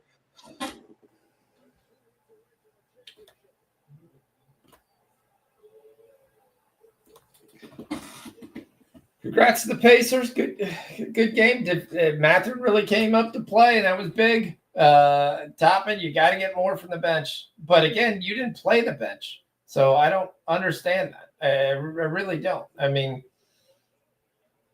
I don't understand why Isaiah Joe got 4 minutes.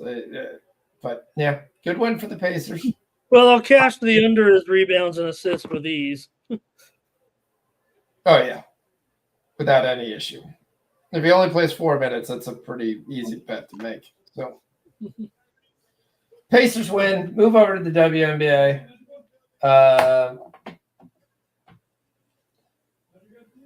Sparks, Aces. Let's see if the Aces can get their ass together.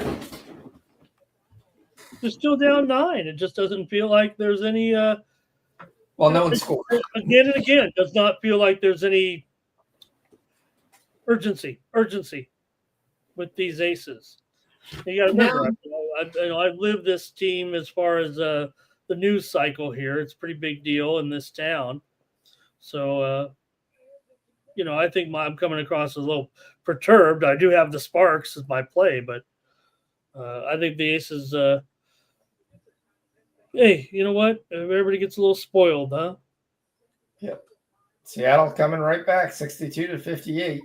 Okay, well, I'm putting that one on the NBA team, on the big one, on the big one. So nice bucket there for Sparks. Coach still pissed. Offensive rebound by Stevens, so that helps your bet. Stevens has got 8 rebounds. What'd you need, 8.5? Yep.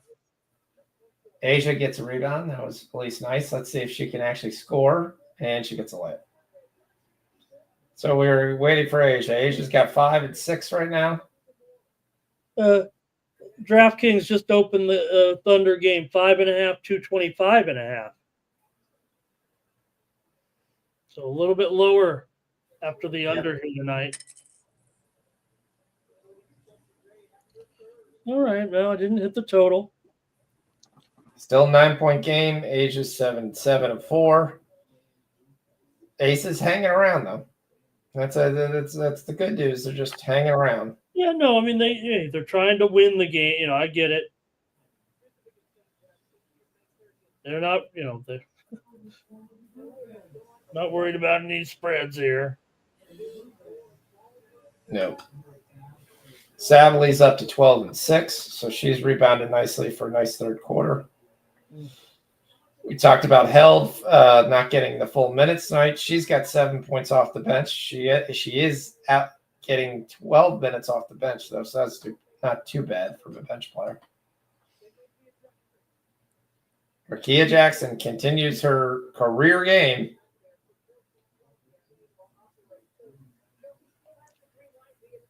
Oh, you played Ben Math, lady score, plus 8,000. Nice. Well, if you great job, Fathead.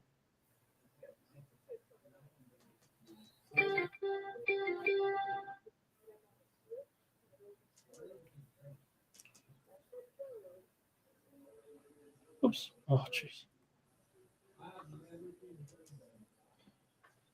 You rearrange your TVs, you hit the wrong button, and the next thing you know, because you picked the wrong program, now on the it does like a cookies, now I was gonna have like a million movies that I don't even want to watch for like the next week, bro. You got a complete tie game in the Minnesota-Seattle game, which wow, Seattle. It's just an absolute great game. It's a game that should be on. You should be on tomorrow. Everybody should be watching it. Chance to highlight your league. Instead, okay, 4 people that have the channel can tune in and watch. So, well, sicko like me, I've got you're a sicko like me, and you got the WNBA League Pass. Yep. Well, it's not too bad. It's like $10 a month. No, I think somehow it's included with some kind of.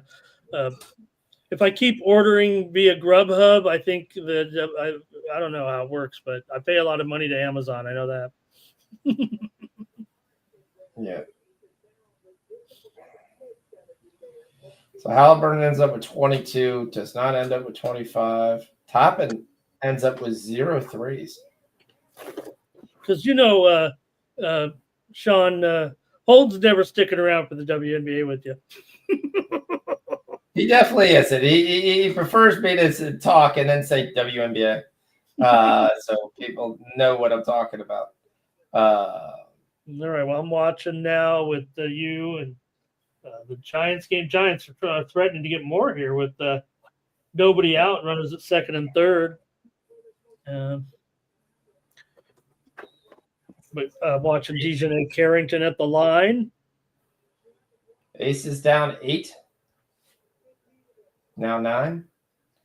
Can they make real headway? Who knows?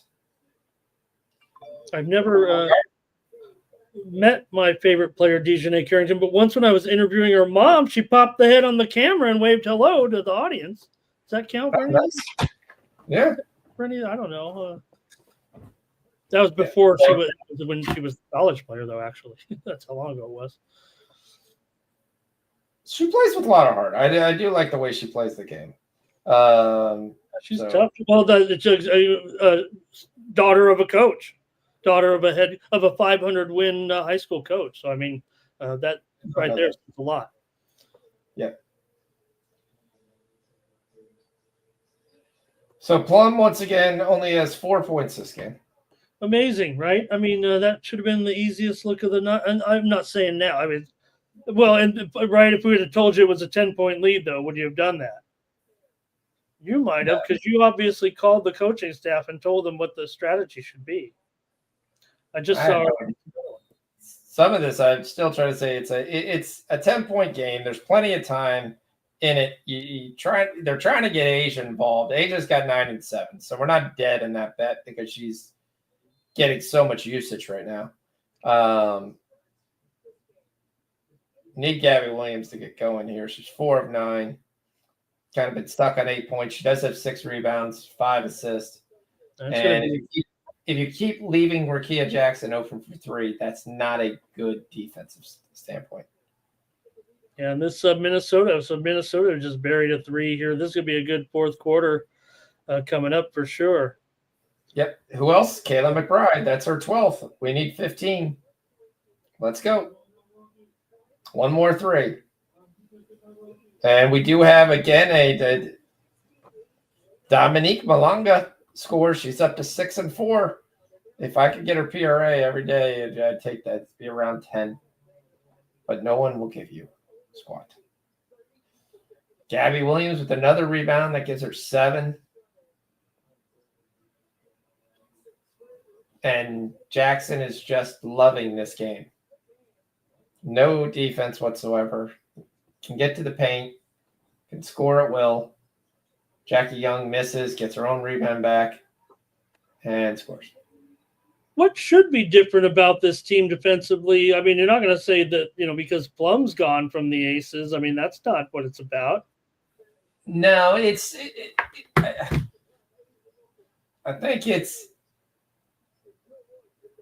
think you lack it really into your size. Like, to me, Kia Stokes is not really tremendous size in there. I do think Jewel Lloyd is not a very good defender. She might be a better on-ball defender than she is actually playing schemes. She leaves players wide open all the time. I think this team is old. I think they get beat in transition. So.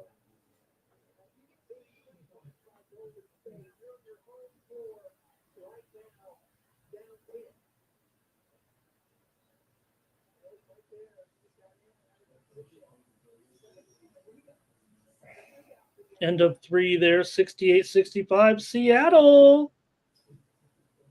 Yeah, and it's time. I think we've already done it, but I mean, we don't throw in the Aces anymore with, Minnesota and New York. No, Minnesota and New York has cleared, and then to me, it's Seattle and the Aces are probably next. And the issue question is Washington continues to move up.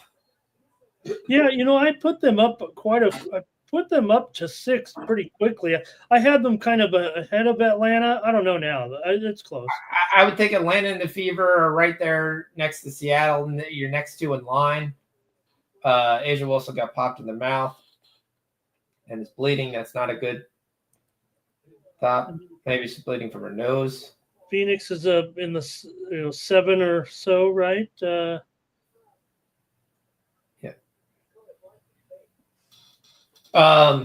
Yeah, like I try to go from the bottom. Like I thought Golden State, I have them under 9.5. I'm really going to hope this next month they lose a lot of games with losing Sandalsini and losing Janelle Saloon, just to kind of put me back on track. Then I got Connecticut's on the bottom, right? Connecticut, Chicago, and Dallas are on the bottom. Then I have Golden State above all those teams. You have Golden State ahead of them then, okay. Well, now I do. The way they've been playing. It'll be interesting to see, again, how they play without those 2 pieces. Not only are those 2 big pieces in contribution-wise, and then we're still waiting to see if Agnoli goes as well. That'll be even massive for them. If she does decide to go, I think, I'm not sure they win a game. I think those pieces are really, really big to their team. All right, we go back. Asia gets the block. They go back down, and Rakia Jackson gets called for a foul, and she jump around. There's plenty of time. There's plenty of time. It's only an 8-point game. The Thunder were bet up here a little bit to 6 at a lot of spots. and the total may have dropped another half a point. So could be 6 and 225 by tomorrow morning. Yeah, the Giants go and they get another run, so they've got 2 runs. Okay. Jackson Jobe, season is done. Oh yeah, that's heartbreaker, huh? Yeah. So, Tommy John surgery. He'll be done. No, just talking about, and I'm going to lump you into those that are not fading. We know they're good, but I mean, just a little overrated, right? But we weren't really counting on Job to be. It was a nice luxury to have a good young star pitcher. He wasn't really. He was pitching well. I don't think he started with one of the World Series or anything when you got Scooble and you were, and Flaherty like you were mentioning, but yeah. He was doing a good job. He was definitely earned his spot. And he had talent. He had tons of talent, is what you're looking at. Yeah, he'll come back. He'll come back strong. Aces have cut it to 6. Mm-hmm. So, trying to see if I'm going to get the Hamby there. I might just take the Aces, but that would be 2 units on the Aces. No, the Aces, they look like they enjoy a good cheeseburger. Aces up to 11 and 8. I think she's also up to 3 blocks and 2 steals. So defensively, good food in this town, Sean. Yeah, I've been there. I enjoy the food in that town. I don't have any issues. So I'm sure you stay in the higher level hotel. We're only there for a night before we head out to our major destination. So we're doing a layover. Oh, okay. Here comes another base hit. Yeah, the Giants are gonna looks like add another run here, 9-6. Adames scores. All right, so 65-69. Minnesota trails Seattle. I mean, what is Minnesota on a drought or something here? Again, we talked about the bench. So you basically had Courtney Williams fouled Skylar Diggins to start, and then Gabby Williams stole the ball from Courtney Williams and made a layup. So Minnesota's only taken 1 shot here to start the 4th quarter. Now it's only 37 seconds have gone by. So Gabby gets up to 10 points now. We need 5 more to cash. She's at 10, 7, and 6. She's on triple-double watch here. Minnesota has moved in back with their 5 starting players who are just going to play a ton of minutes tonight. So we'll see how this works out. Courtney Williams has been the one that really hasn't been scoring. She's got 3 points, 6 assists. We talked about that in the beginning. She misses another free throw.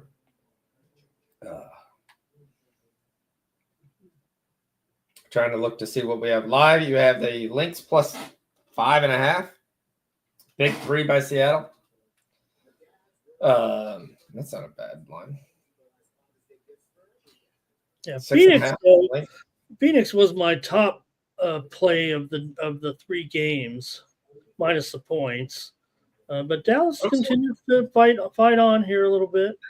It's a lot of points. So Asia Clark gets the assist. We get another assist for Gabby Williams, and she's at 10, 7, and 7.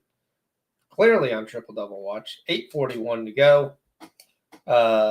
From a Phoenix perspective, it is a 10-point game. Maddie, for some reason, didn't start tonight. She's got 3 and 3. Gassinger's given her 8 and 4, but remember, Gassinger is gone on Saturday, so Skylar's having a moment right now. 9-point lead. Wow, that's going to shake up the cup. Yeah.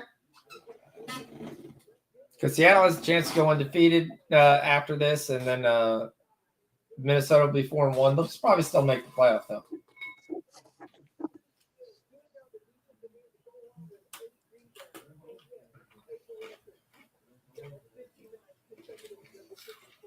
Yeah, he's just got that cotton up her nose.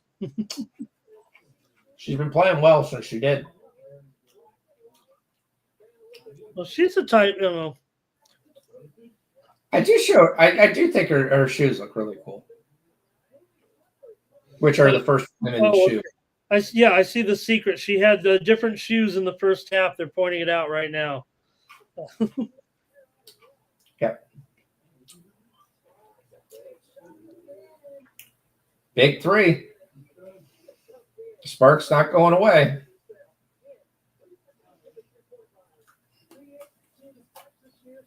Ace's lack of defense continuing to show.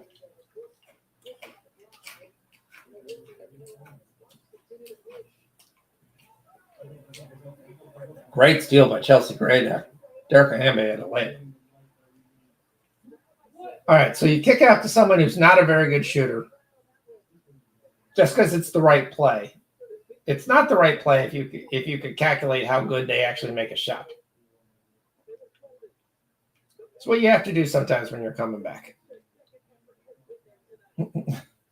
That player can't make shit. Why am I passing to the ball?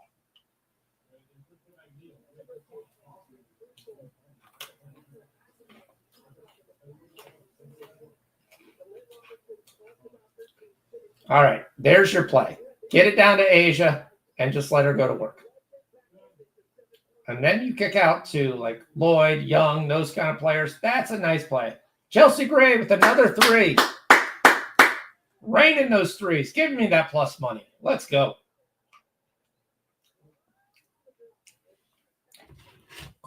Kelsey Plum stops the bleeding here with a foul. Phoenix by 11, 7:40 to go. Dallas kind of running a little bit of a drought here scoring wise.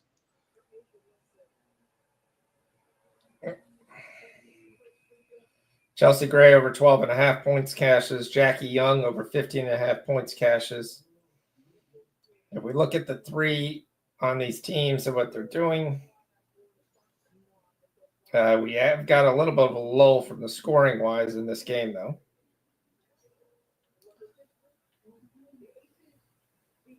Nine-point lead. Come on, or 7-point lead. I see the bucket here. I'm a little behind you. Yep.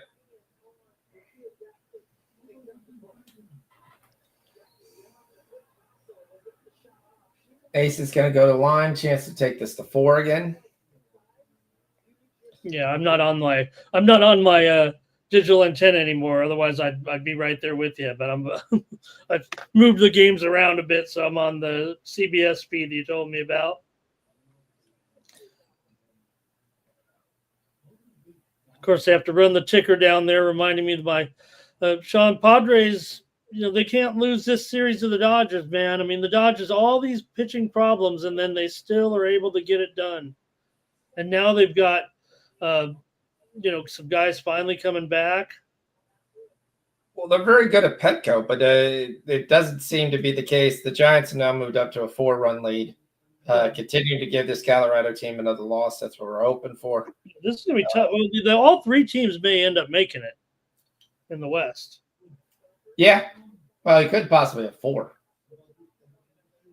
But I think Arizona, while we can make fun of the Dodgers pitching, they've got plenty of reinforcements. I think with Burns went down, that's going to spell doom, I think, eventually for the Diamondbacks. Yeah, their bullpen's also there, but they play very good offense is the one thing that their Lynx get this down to 3. Let's go. Okay, Lynx. Jesus. McBride gives us 2, so we're at 14. We need one more point to cash McBride. And she cashes. All right. So McBride gets 16. That's another casher. It's another WNBA casher tonight, so we'll take that. All right, I'm moving in on my total there in Minnesota, Seattle. I think we'll get there. Just need like 9 more points here, I think, with tempted to take the Aces here. Beckers has got 27. We need 3 more points. They have that plus 20 for 30 points. 27 of 59. Yep. She's 10 of 14 too, so she's shooting very efficiently. So it's not like she's just chucking up 20 shots. Well, you know what? She is very selective. She's, Yep.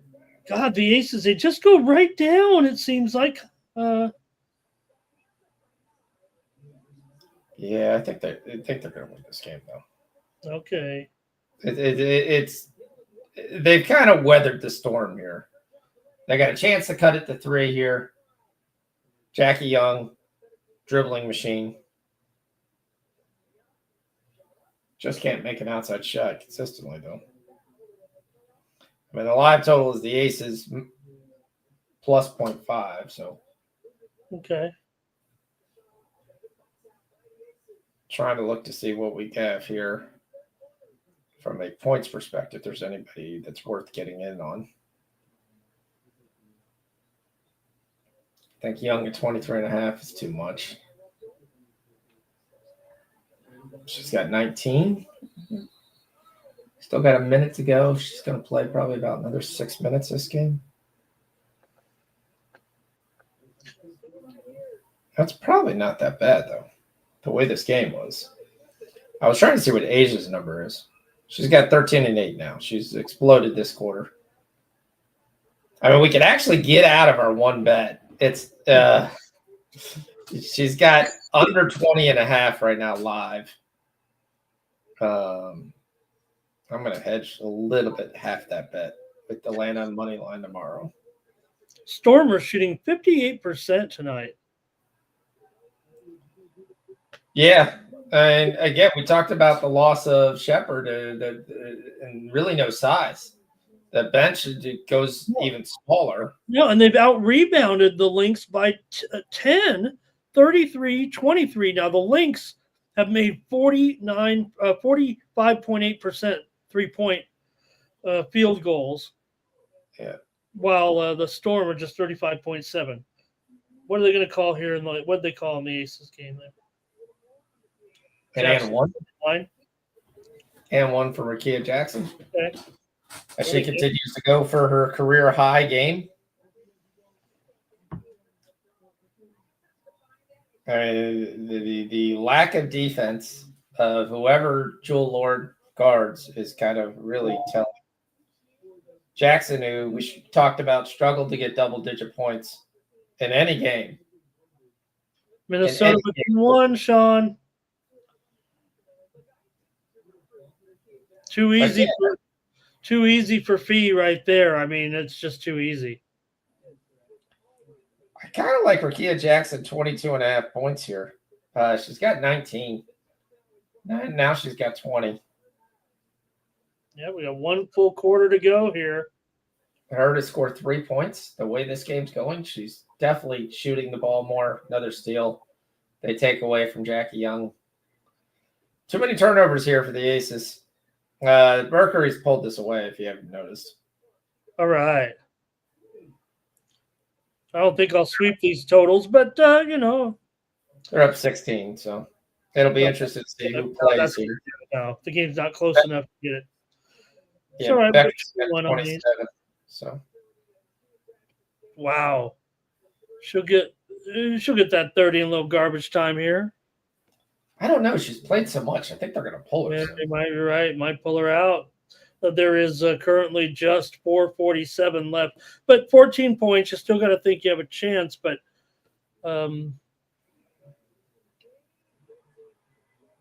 big three there by the Aces. Who else? Chelsea Gray.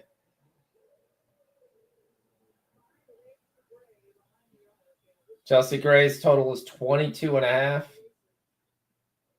She's got 17. That's too many. Jackie Young is 22.5, but she has 19. I mean, tell me where that makes sense. Rakia is now up to 24.5. Wow. She's got 22. I like the Rakia to I'm actually going to play that. It's going to be a show play. We're going to play Rakia Jackson over 24.5 live.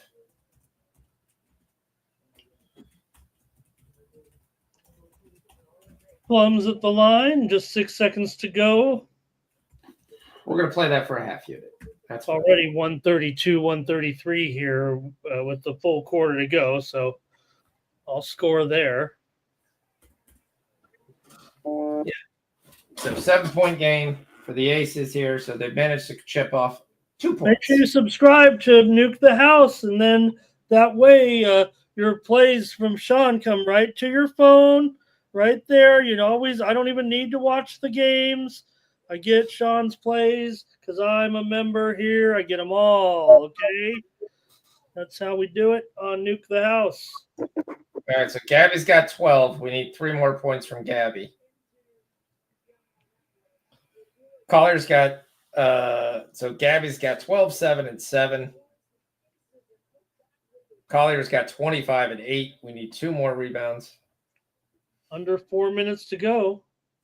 Under 4 minutes to go, and it's a 2-point game. Oh, this is A&1, right? So it's a chance to cut it to 1. Smith got fouled here. Yeah, Smith's having a nice game, 13 points. We talked about where she does a little bit of everything. Okay, what's her rebounds? I got over 5.5. On Smith, she's got 5. Yep. Oh, boy. The sweat is on. Yep, you'll tell me now that I told you. It's a 1-point game. Smith hits the free throw. 14 points for her. 4 minutes to go. Now, who does Seattle go to down the stretch? Who do I think they should go to, or who do they usually? Well, that's always been my question with Seattle: is who do they go to down the stretch? Well, I think I'd be that could be obvious, but it's a tough. Just depends. I think there. I don't think it's a necessarily a go to with NECA, right? Because of the tough matchup. Right, just depend. But let's see here. I'm on Minnesota with the ball with V. They get it to her though. Oh, she lost the handle, but got lucky there. Talking about a lot of Smith. Minnesota up 1. Okay. It's gonna be a back and forth affair here, and then a big 3. By Seattle. Wow. Did Gabby Williams try to dunk that?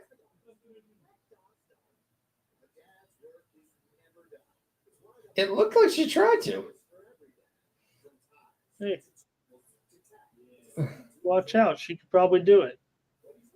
She can. She just missed the dunk.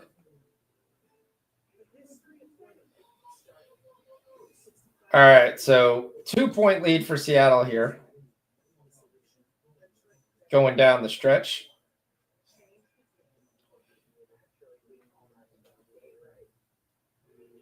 Yeah, we got a good finish here.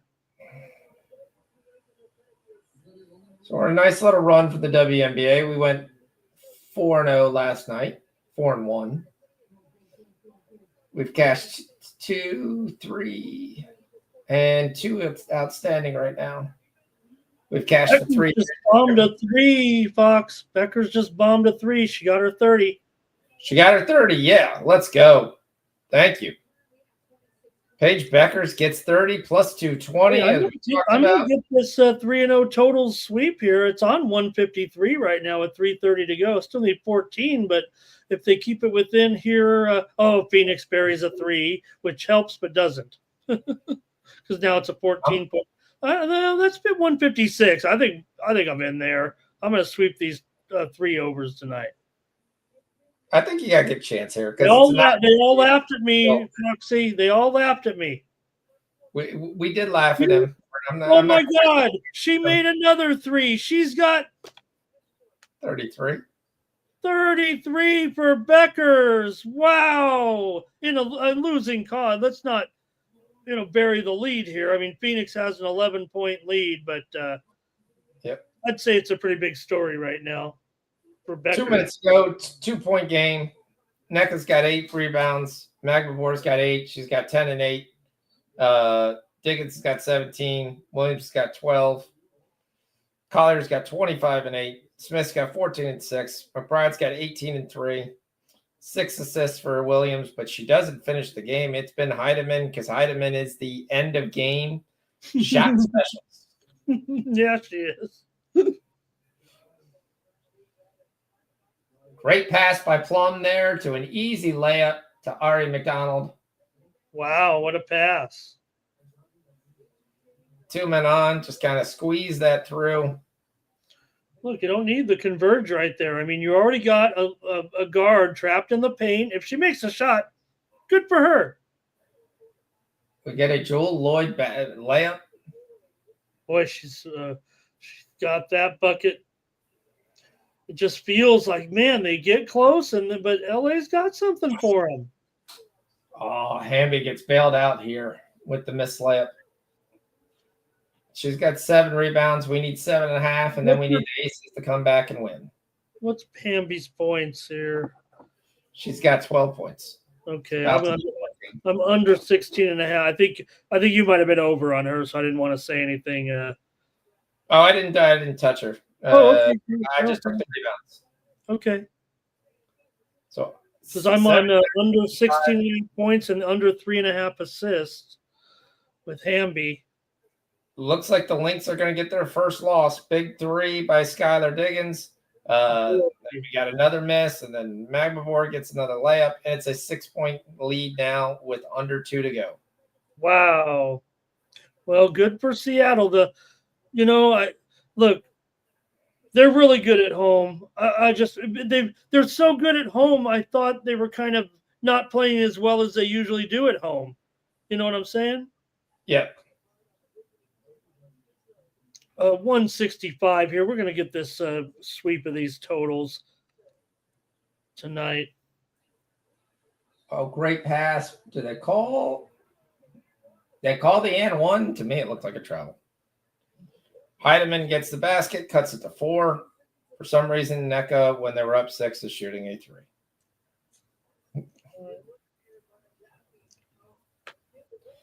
Big miss 3 by Seattle. Minnesota pushes. Chance to cut it to 2. Say, we're not dead yet. And we still got the great last-second shooter in Natisha Heidemann. 7-point game in the Aces. 8 minutes to go.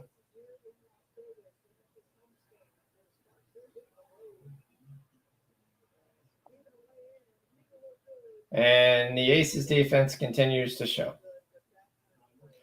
Big 3 by Minnesota. 1-point game with a minute to go. Yep. Timeout after that one. And we got Chelsea Gray hit on the 3. Again? And a foul? Beckers has 35. Oh, my gosh. So she missed the shot, though. Well, you know what? I do have under 6.5 rebounds. I think I'm going to get that. I mean, assists. I'm sorry. Yeah, she only has 1. Oh, my God. Okay. Yeah, she has 21 points, though. 22 now.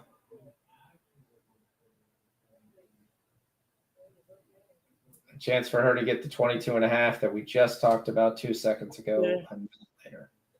And she does. All right, cuts it to 6. 7:40 to go. Chelsea Gray with 24 points. Minnesota down 1 minute to go. Seattle confused.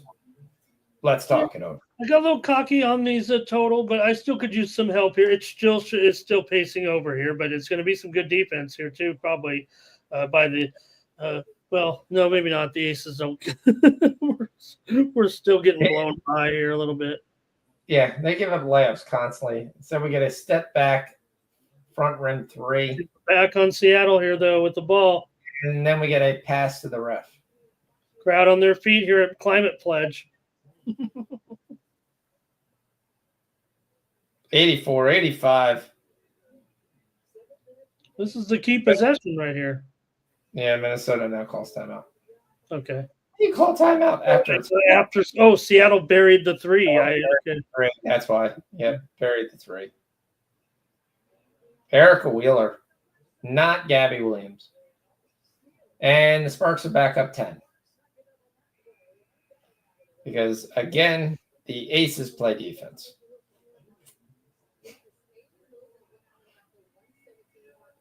Becky Hammond is just shaking her head. I think it's time to cut some players. I thought you were. Weren't you? Were you trying to fire coach earlier, or? Well, Becky Hammond would be the coach. I mean, you got to have a spot eventually to go. For whatever reason, it's not working. I mean, you could argue that you not only played the 2 worst teams, you lost by a combined score of 40 points. We're saying the magic is gone. Yeah, you'd say either the team's not listening to you, you don't have the right players, so either a trade is necessary, and Plum made a field goal here. You said Plum was doing too much scoring, and tonight she's been more of a complete player. Yep, Chelsea Gray scores again, so she's at 25. More Chelsea, please. And I'm pretty sure Plum was out of bounds on that drive, but no call. And it's another foul by the Aces, so they just exchange buckets and cannot guard to save their life. All right, 46 seconds left now for Minnesota. We should be out of that.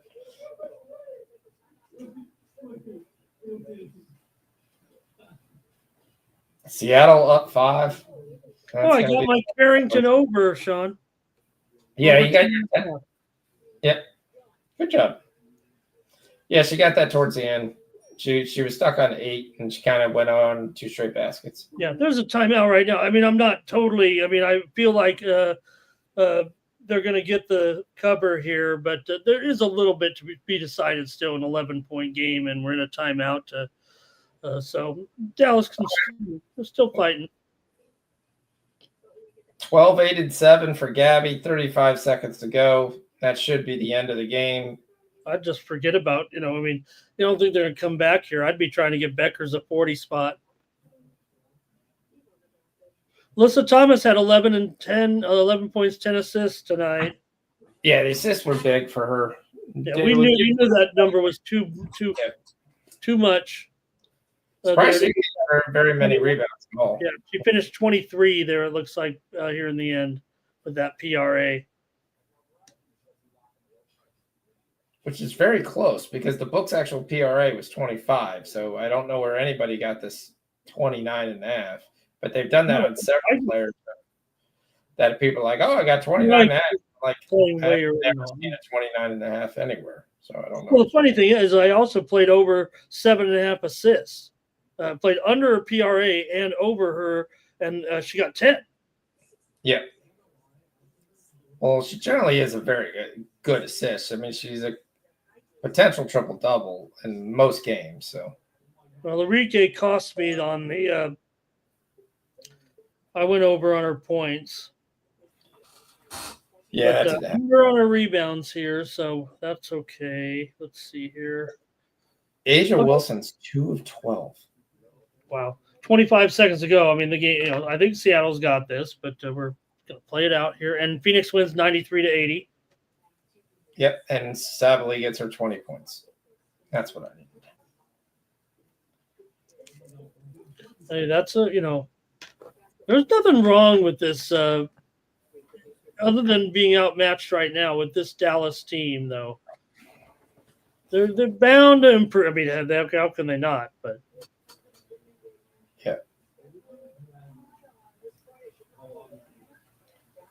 I would like Minnesota to stay within 6.5. That would be nice.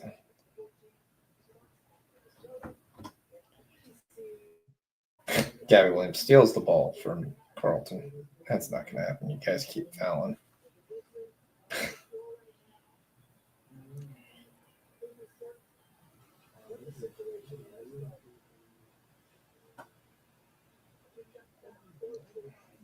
Okay, Wilson's out of the game for now. Yeah.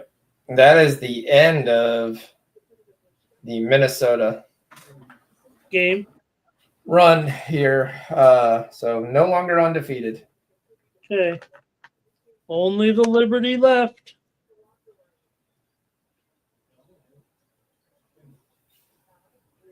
Collier does not get her double-double. She stops at 9 rebounds. Really? Can't stop at 9 rebounds. Come on.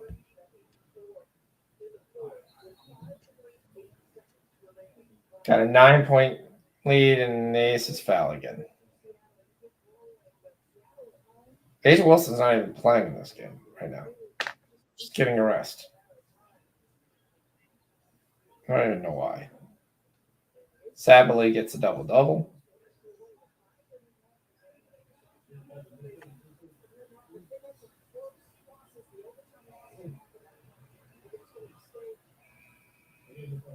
They played defense straight up. Really? And got an and one to end the game? You can't make this up. Offensive rebound for the Sparks off a missed free throw on a 12-point lead, and Jackson just drives right in and gets the easy layup. So Jackson, we need 24 and a half. She's got 1-8 for Jackson. 4. We need one more point from Jackson. I mean, it's no defense.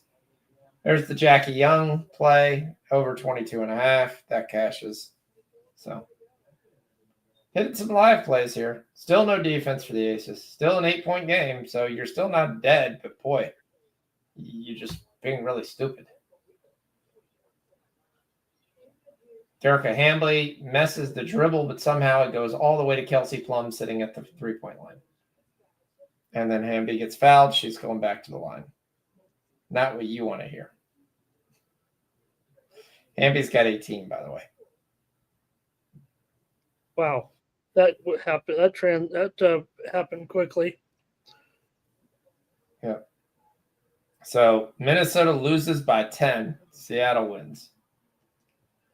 The total ended up being 178. I think that's an over, isn't it? I don't know what the pre-flop was. Oh, I need one. Aces are at 160. I'll get there. I need 167. 13-point game. Asia Wilson's back in the game. She gets fouled. She gets pissed. This might be a fight. All right.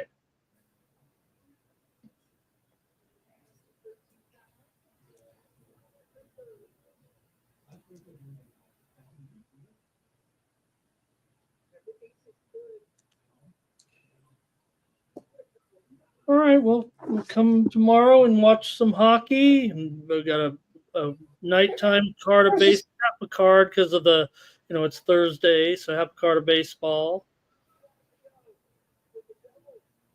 Yeah. So there's only one WNBA game coming on. Let's see if we could cheer this on. It is a 9-point Sparks lead. We'll eventually need a defense, or it's not. There is the first steal. There you go. And can we get another stop with 4 minutes to go? Nope. The Aces decide to foul again. Team sucks. Hamby gets her 7.5 rebounds, by the way. Stevens got a double-double. 17 and 10. Okay, that's my boards, huh? Yep. Plum has 8 assists, 11 points. I didn't do Hamby's anything. got 19 and 8. She's close to getting a double-double. Asia Wilson's back off the game again. I don't understand why, but okay. Is the nose bothering her that much? Yeah, maybe. I think this is over.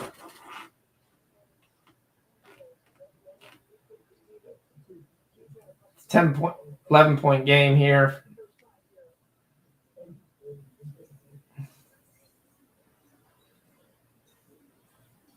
Jewel Lloyd runs into Kelsey Plum. It's a nice collision here. It's two big girls. I mean, two big, strong girls. But from a workout perspective, those are two of the bigger girls that are in the league. All right, aces continue to just tease us. Get this down to 9. Can they make a stop this century? There's been 28 fouls from the Sparks, and there's been 23 from the aces. That's just disgusting. Hey, this is a big effort by the Sparks here. This will really build some confidence. They've needed it. It's a 4th win, yeah. And they get it right back to 11. I want to almost say they've proven me a little bit wrong with this kind of effort tonight because, like I said, I thought that people were overrating them a little bit, but man, they were gutsy. And look who it is putting that. Oh man, was that Jackson again? She's all over the place. Jackson is playing inspired basketball tonight. You call? I mean, I show up here and you call it like you got the game plan, Foxy. So Jackson, we cashed Jackson, so that's their 26 points. So she's got the 24.5, so we'll take that. We're going to lose the aces and Hamby. If you just took the assist, that cashes. We did lose to Fisa Collier. She actually got hooked, so we got to put that down. Jackson again. Oh, God. How many does she have? 28? 30? Yeah, and it's still an 8-point game somehow. Okay, we'll stick around. We'll be here one more minute or two, and then we'll go. Because you know who just hit another 3-pointer. Greg for 3, so I'm gonna get my 5 threes. What was her points? Was only like 12, 13 and a half, maybe. Well, I told you she destroyed this team last time, and she really likes this team. So we got a 6-point lead game here. Yeah, and another rebound here for Vegas. And it's Jackie Young putting in more points. No defense being played in this game whatsoever. But she did just have an assist a minute ago too, and that gives me an over 3.5 assists. Okay. So I'm hoping when you're gone, I can hang here. So I'm going to have to, probably go bore holding the death with some WNBA props after the playoffs are over. That'll work. So the over 168. Yeah, coach me up on these props. We've got 160 right now. So we need 8 points in 2 minutes. It's possible. Jackie Young 3-3. She's 2 of 9. Rakia Jackson over 22.5. That's already cash. Asia under 20.5. That looks like that's going to cash. So we'll lose the Asia 20 and 10 play, but they're Gray 4 rebounds we talked about. She has 1. Terrible today. Well, that's a winner for me there, though. Yeah. Under 3.5. All right, so the Gray must already cashed a long time ago. So there's Kia Jackson. Okay. Gabby does not get her 15 points. NECA doesn't get 23.5. Collier gets 9.5. That part sucks. Megba Ward gets her rebounds. Williams gets her assist again. Gabby falls 1 assist from the plus 235. Storm win outright. A lot of Lynx tickets go down. Yeah, 6-point game right here. Still time. Went over, by the way. More than I thought.